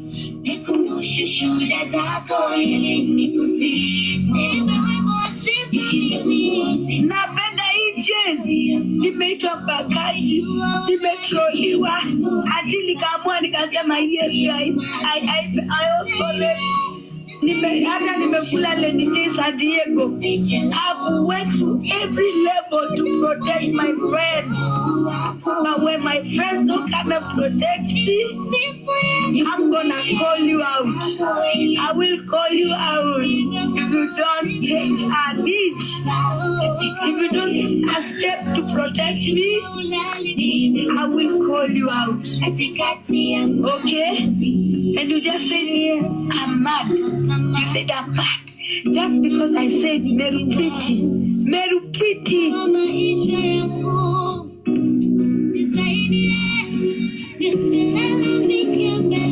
And you are in America, Ladyj. I brought you in America. You did not go to Meru Pretty's house. Mbona ukwenda kwa Meru Pretty? Mbona ukwenda kwa Meru Pretty? Ladyj, mbona ukwenda kwa Meru Pretty? Don't you say Sonkei is a witch? Why did you not land in Meru Pretty's house when you came to America? Why did you not land in Meru Pretty's house? Why? And she's a rich woman in TikTok. Mbona ulikuwa hapa kwa West Coast? Kwa Sonkei. Mbona ukwenda East Coast kwa Meru Pretty? If she's your woman or you are a woman, justice for Meru Pretty. Mbona ukwenda huko? No, sitasimama maovu ya kitawala Ladyj. Na hamutaeneza udaku ya kuwa whatever the way you troll Big Daddy, that information did not come from me. It came from you and Meru Pretty. You hear me? Mbona ukulanda uko kwa kina Meru Pretty? Ladyj, now I'm a mad woman. I'm a mad woman. Oh, Christmas kwa Sonkei, guys. Christmas kwa Sonkei. Baby, I'm sorry. I'm like, Nachenjwa Christmas, guys. That's what I've realized. Chukweni Mike, mimi sina la kusema. Lakini I'm shocked. Yes, it is indeed that Yeah, we're so, preparing you for we are skinning you on Christmas, and it's gonna be messy. Thank you. Yeah, Your Honor, we have just listened.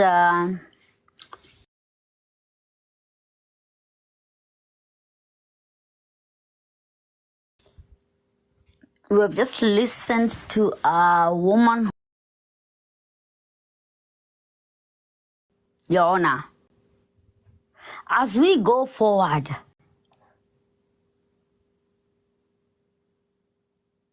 are we for the victim or are we for the accused? Your Honor, because we've been going back and forth, we've been going to a roller coaster here and there. But Your Honor, it's high time, and I respect this house very well. I respect this house. I think a poll And will I help respect you. Are we for the victim or for the accused? Yes, are we for the victim or for the accused? I am the victim. Your Honor, give us Yeah. the lead. Let us know where this case is going. I am the victim, guys. I thank you. The I thank smiley you, Your Honor. face. Okay. Oh my God. I thank you. Thank you so much, Lioness. So the poll is going. So whether it's the blue is for Sonkei, red is for me. So I don't know how it's going to come out. I Ask don't the know. guests, can we vote? Yes, you can also vote. Anyone on the live can vote. You just press on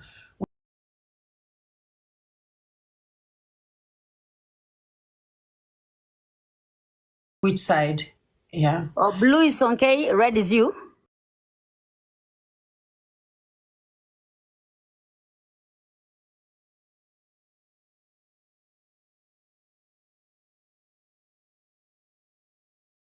In your plate. I hope ukule mpaka ushibe upasuke. I hope you do. Yeah, guys, chukweni mic. I'm done. Yeah, so clearly the court is for me. Thank you so much. I want that. So I think it is now the wakili to tell us the direction so that we Yeah, close. the direction of how we'll take this court. Yeah, because I think Karembo, kuna kitu nataka kusema before I take over. Ange kwa big screen. Karembo, ingia kwa big screen. No, hiyo ni a judge bwana. Judge, you're the nini? We are here on serious matters bwana. Not to showcase our beauty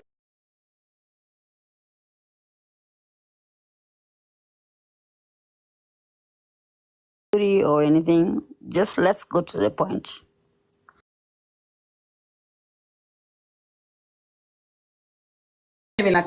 Before I give out a ruling, because I have a ruling. Na sijui mbona hii live watu wana play defense. Sijasikia kama nimeguzwa as a judge. Sijasikia kama nimeguzwa. But before I go to what I have to say about this, any person on the council who wants to say something, please do. Okay. So I think both Sonkei and I need to get a chance to talk, right? So I don't know if Sonkei wants to go first. Sonkei, you can go first because ata mimi nataka at least nini. Oh, sorry. Karembo, you should not be the one up. Sorry.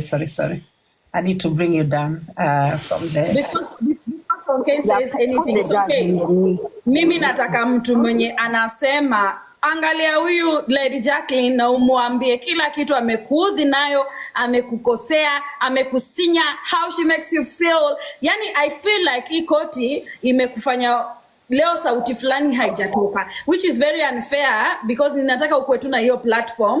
Pia hata kama utaenda kwa the other one, this is also another platform. Yani everything you want to say, this is your moment. We won't steal it from you. Please do. And I think, Wakili, I'm going to say that you need to correct Kapunye and say Diana Ross. I think there are a few people who are not. Yeah, I second that. Yeah. So just say Diana Ross. Thank you. Yeah. So, Sonkei, mic is yours. Let me mute 1 minute and listen. I I don't know. I'm still sick. My voice has been off for the past 4 days, almost 5 now. So I cannot change how I'm speaking for now. But I remain with my truth. And as I said, there is a couple of times that I felt Ladyj has been not kind to me, or maybe I feel like it's a threat, it's a nikama, I don't know, just something was off. Even just on the phone or on the TikTok. So, and that's why I have to keep stuff that I have and use it whenever I'm also getting attacked. I'm not trying to threaten her or blackmail her. It's just simple as that. And I'm definitely not gonna speak here. No. Today, no, it's not the day. But as we stand, she also said stuff about where we stand, and I was really listening to that, because it's something that helps you on moving forward, even if it's moving away and not talking or being in glucose itarudisha sauti. Yeah, it's actually 4 a.m. in Seattle. So na nimetoka kuchapa masaa, so I am so tired. So yeah, I guess that's all I can tell you. Whatever is being said there, it's not true until I said it. That's when you take my words, and then this court can take action on me or whichever, cause you told my cousin that you're gonna do disease and defamation. So make sure everything that is being said, everything that you're feeling, find my own statement and let it be clear so that it doesn't get messy or bad. That's all.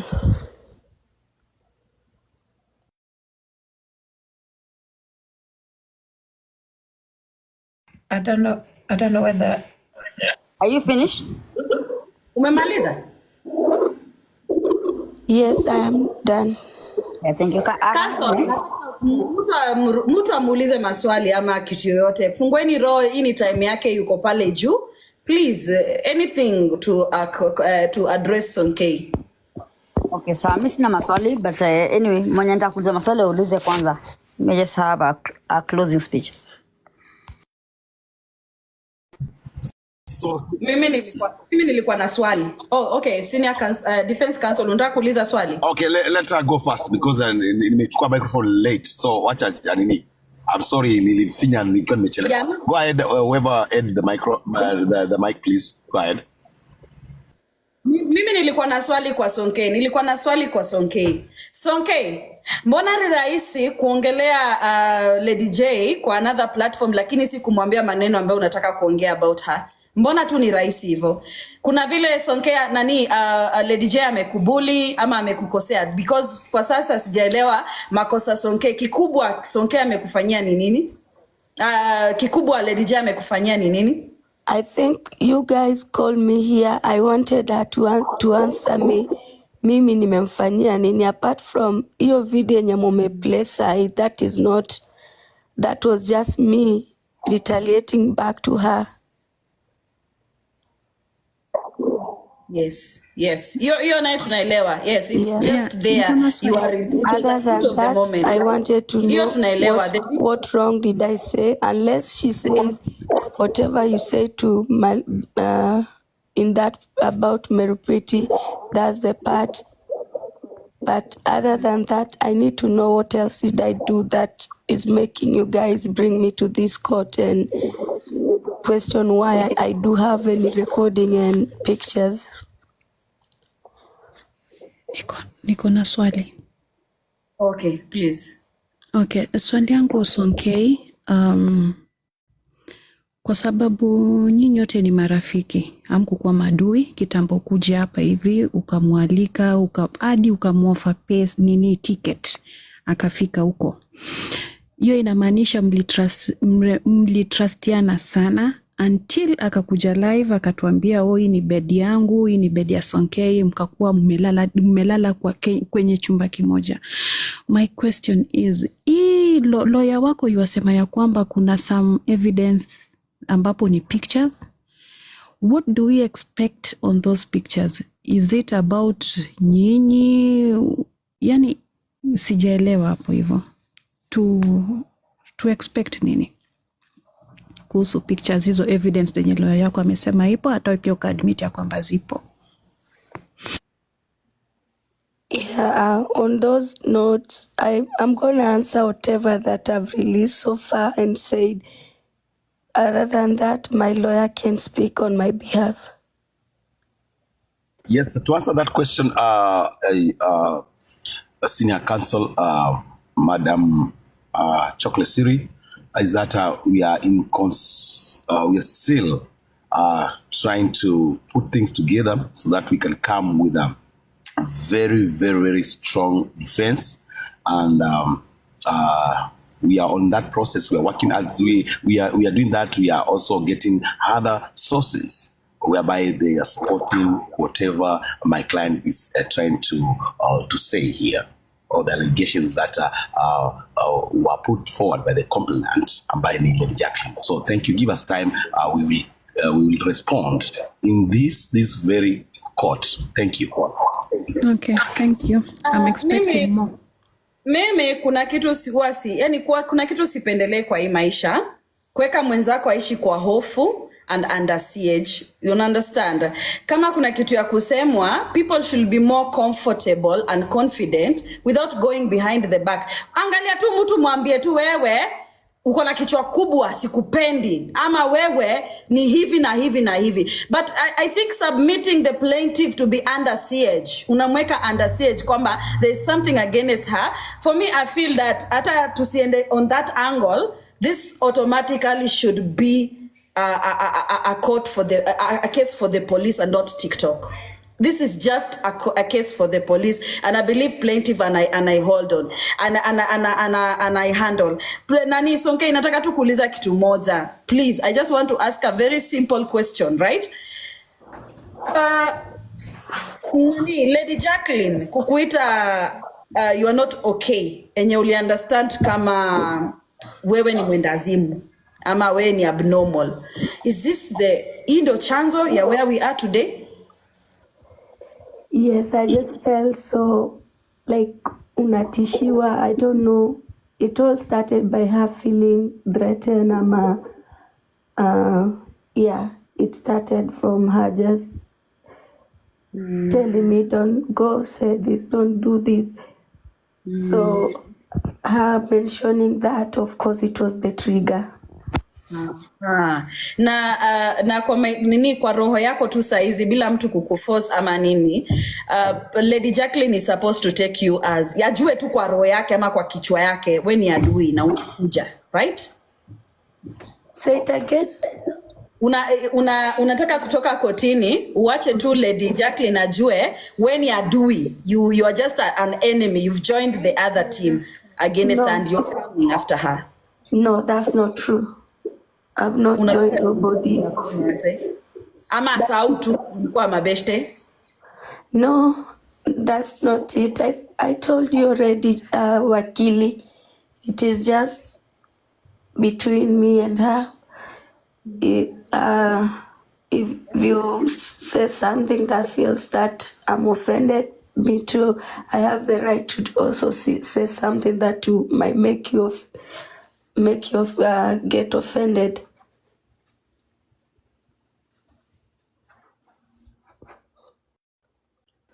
Your Honor, I think you are losing direction because you are very quick to judge and you are using intimidation tactics, trying to play emotional blackmail for us to release whatever we don't want to release now. So can you be patient with us as we put everything in order so that we can substantiate what we are going to bring in the table? I'm a court. Please, thank you. And my client, watch your words. Be careful. You are dealing with people who play emotions. Yes, we still stand on our ground that we have evidence, and They brought it to the court of law.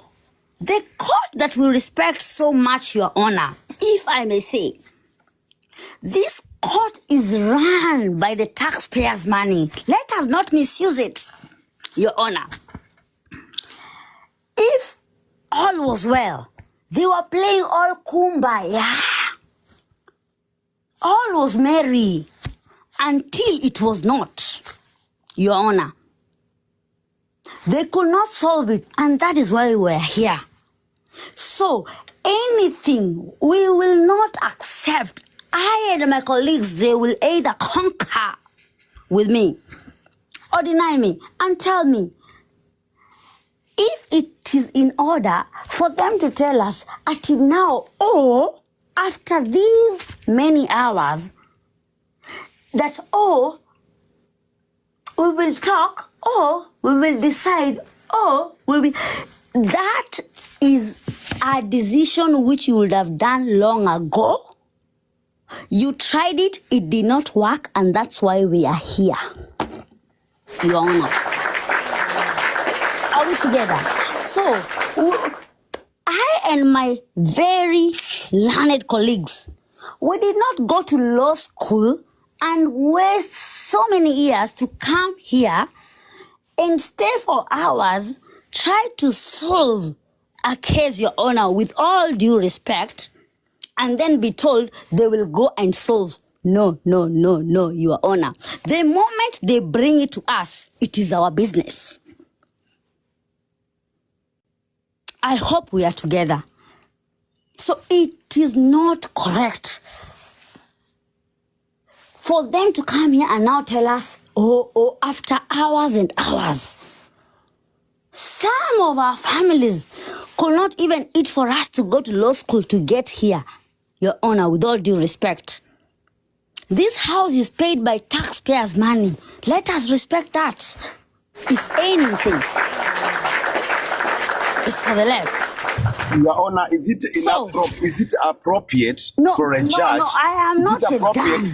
Wait a minute. I beg to interject. No, I cannot wait. Is it appropriate? Is it appropriate? Your Honor, is it appropriate? as I was saying, is it appropriate, Vivian V? This house, is it appropriate for a drunkard senior counsel to bring all these Did you buy me alcohol? Points? You know, you even failed. You failed your exams. You repeated, you referred. Senior counsel, let us not go there. Okay? You referred. By the time you were doing your exams, I was already a lawyer. For our senior counsel. So anyway, let us go back to what brought us here, Your Honor. And I believe the uphold that I am getting, it is not because I am talking stupid. Whether drunk or not, I am talking sense, Your Honor. I am just saying, let us move forward and please give us the directive of this court and let us know where we are heading. Because you hold the mantle. Thank you, Your Honor. I dropped the mic. Now, my drunkard friend can talk. Your Honor, thank you for giving me. Thank you very much for giving me this. Thank you for giving me this mic, this stand, at least to respond to now what you are given. our senior counsel. You could not even. Wait. Guys, can about 100 Don't come here stealing my 100 points. people follow My brother. Lioness, please. Around 100 people, just hit follow on Lioness, please. Muni follow, guys. Thank you. Mimi nilikuwa active mpaka comment section. Uliniona Ladyj? Yes, I did. Mimi am sharp bwana. Ala. And the council, let me call this court in order. We have finished. Okay, I'm sorry, council. We have finished the defense and the complaining. We've had enough. Tumeskiza enough, right? Right now we are heading to closing. The court has to close. Obviously, the staff of court have to also proceed to the next case. So we are heading to the ruling. We just wanted, I wanted to respond to a defense counsel like Uliza, is it in order for a drunkard what? No. It's very in order because she's giving her last closing speech, which a counsel defense, utapewa pia a time to give you a last sense. I need us to close. You can either close it with a question to Sonkei, or when the plaintiff like Jacqueline akipanda juu, you close with her. But we are almost to the last session of the court, which is a ruling. It's a ruling. Nataka peana the ruling. So let's just proceed way forward without going back. Defense counsel, you are on the mic. What's your closing speech? My closing speech is the court. We want to plead with the court to adjourn the hearing, so that we can also showcase our evidences next time or later in the day. And as for now, my closing remarks is that I have just received a notation that Lady Jacqueline, the complainant, is willing to have a chamber talk with my client, and based on that, it will be on a record so that we see the way forward. But as for now, I would request the court to adjourn this court for further hearing and further scrutiny. Thank you. Very important. I don't know where you got that from, but that's not me. That's another Lady Jacqueline. I did not talk to you guys. I don't know you people. Okay, so that's another person. That's not me. Thank you very much. All right. I also put in my last remarks. Is that okay? Yeah. Before you do, Lady Senior Counsel Lioness, the defense wameuliza kwamba koti ikuwe adjourned, and you as the representative of the plaintiff, do you agree that hii koti yairishwe ipelekwe kwa another date, or what's your closing remark? Yes, I think it should be adjourned because there's so many integrities which, Your Honor, you need to get into, and yeah, there's so much. Kwa hivyo mshtakiwa asihukumiwe leo. No, let it be adjourned. Not today. Yeah, it is too much. It is too much, Your Honor. Yes. And Your Honor, given that we also have other entities that are missing in this case, especially these charges. So we would also wish if you can give us time to also gather more evidence and also do investigations on the allegations that were put forward by our complainant, who is Lady Jacqueline, the one and the only Queen of Chica. So it is our pleasure to we want to do our homework. Very courts to give us time to make more evidences to so that we can be on the right track. Remember that we are taking everything serious here and we are not playing. Thank you. All right. Matter, Your Honor. Anyone wants to? And for that matter, Your Honor, next time, please, let us bring people, let us bring our learned friends who can talk, who can appreciate the rule of law. Yeah. All right. All right. Pretty woman, let us not just kujaza guest na watu wenye hawezi ongea. You see, I like when I have a challenge with my learned friend here, Zidadi, as much as he says that I am a drunkard. Unajua tunakunywanga naye kule. And you know, yeye alichelewa klasi, akarifa, and that's how, and we understand. It is okay, Your Honor. But he's still my friend. He's still my brother, Your Honor. But that, having said that, Your Honor, please. Allow me, my senior counsel. I have not finished. Your Honor. Allow me Your to Honor, request. is it in order for my learned friend to interrupt me? It is not in order. Kindly be articulate, wait for me to finish, then you can attack or approach. Your Honor, allow me also to put forward. Allow me to put forward this case that you also have a case for the way you resonate, Your Honor. You're very articulate. You're very elite. So No. My drunkard friend, please keep quiet first. My drunkard learned friend, please keep quiet. I don't know when she became a senior counsel, when she cannot defend herself against. No, but now how can I call you senior when you're behaving like this? Me and you, who's behaving like a drunkard now? Me and you. I and you, if I may say. So anyway, I was saying, Your Honor, I also have a case, and this time I will have a counsel because I cannot defend myself. I can defend myself because I've gone to the law, to the school of law. But it's always good to have a counsel, right? I hope I can bring my case. So in other words, Lioness V has a case that she may be bringing to the court. Yes. Yes. Okay. Yes. And I think that is the time. Thank you, Your Honor. That's the part where the Wakili will be making an announcement and saying. And I'm the, I don't know. I don't want to use the word victim, but I am mimi ndio sijui mshukiwa mshtakiwa ama sijui whatever. But I'm involved. We will be directing you kwa prosecutor wa hii koti ambaye atachukua na msinipatie wa government hao wanakujanga tu wamenyamaza. No. We have a very competent prosecutor who make entry. Because I've gone to school, the law. Yeah, Sorry, make entry of your proof, and also be looking at the nature of the case you are bringing forward. That will be handled very well. We assure you of competency. Thank you. Your Honor, I have a question before we go to the next move, or before you give us direction. I can see another senior counsel that just finished law school, LSK. By the name Karembo.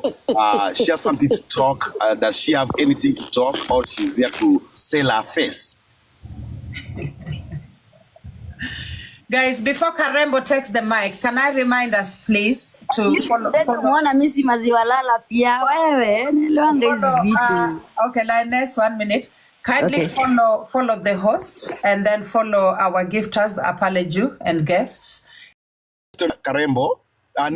Naomba nikuulize swali Kiswahili chi mdomo yangu. I was born in Africa by mistake, and I found myself in the United States of America, the milk and honey country, the land of the brave, and it's not my fault, it's by the grace of God. So nataka nikuulize aje.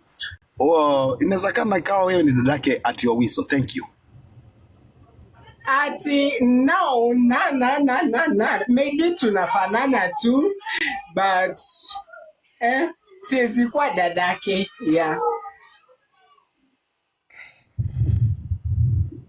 Aje kupata ukisema mnafanana ndio utajua.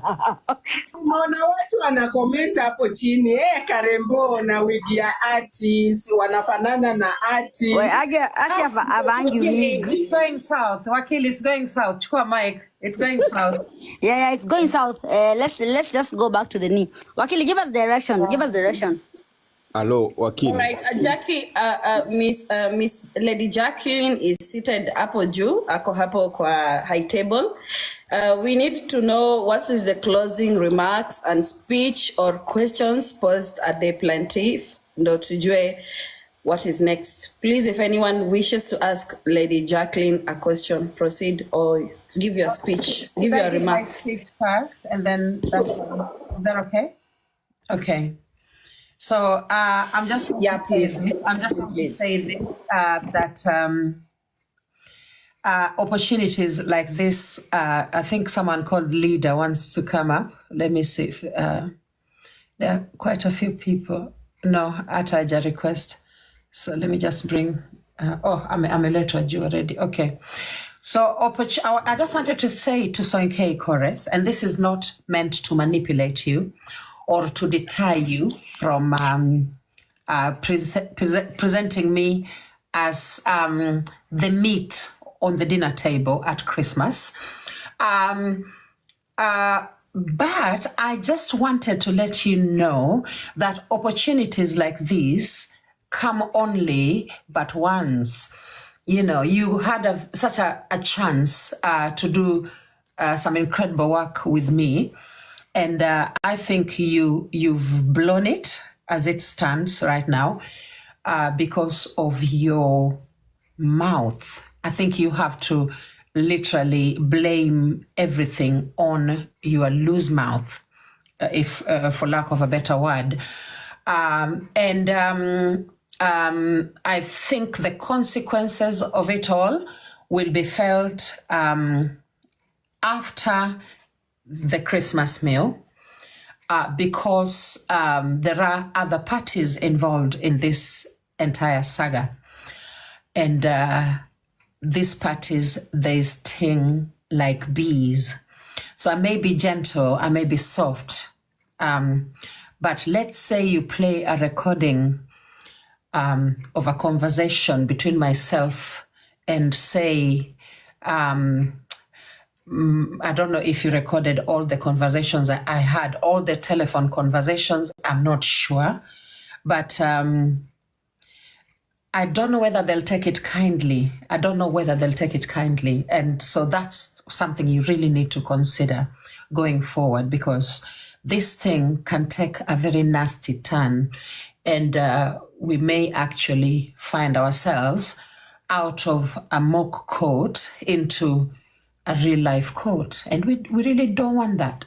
So think about your movement going forward and think about the consequences of those movements, because at the end of the day, you recorded me without my consent. I was there talking to my friends, and you were there recording me. Yeah.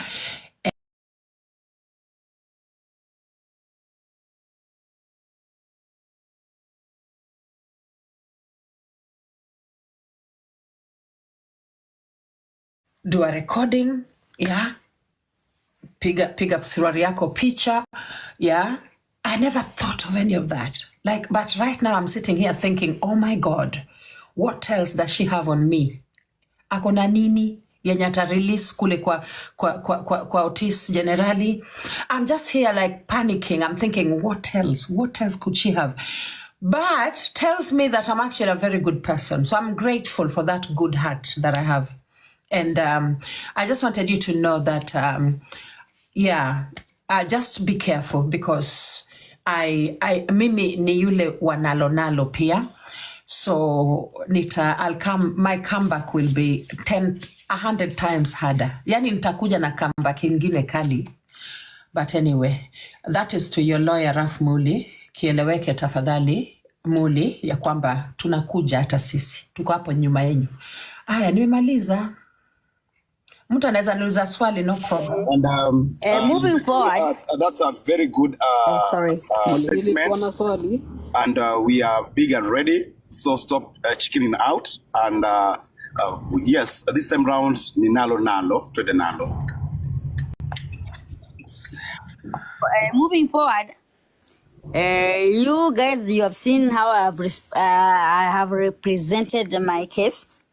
So moving forward, you have a case, you want a lawyer, not government lawyers, eh?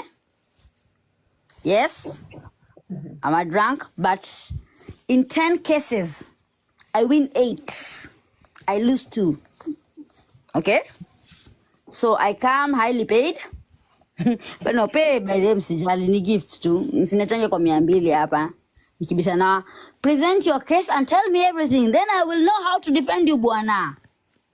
Yeah. And my email is open on my inbox. So email tunasema ni inbox sasa. Sawa eh? DM. Thank you, very important. Thank you. And Leader, you wanted to talk. Leader, I think Leader has something for me. Oh, thank you, Boss Governor. Thank you. Yeah.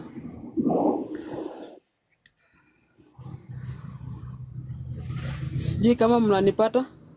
Yes, tunakupata. Nilikuwa nataka kuuliza Sonkei swali.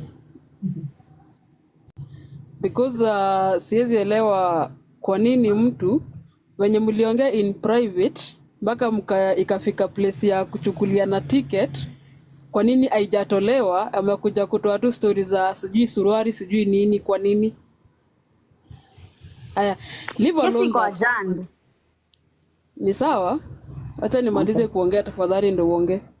Okay. Mimi nisine cancel. Unani call by nini hiyo jina? It's okay, no problem. No, I'm just kidding. I'm just being. I'm in character, but I don't mean to be rude though. So Leader, okay. I didn't get your question. Can you ask again, please? If you can ask again, please. Okay, my question was nashindwa kwa nini mtu akuje kusema ako na evidence juu ya suruari ama nini na hajatoa ile kitu yenye watu waliongea yote at first. Iko? Okay. Yeah. Ako kwa conversations ngapi jamani? Guys, ukiwa unakuja hapa juu, be in one conversation. That is. So thank you so much for watching the video to the end. Remember to like, share, comment, and if you have not subscribed, please make sure you subscribe and put on the notification bell so that you know every time I post a new video. So guys, thank you. I'm gonna see you on my next video. Bye.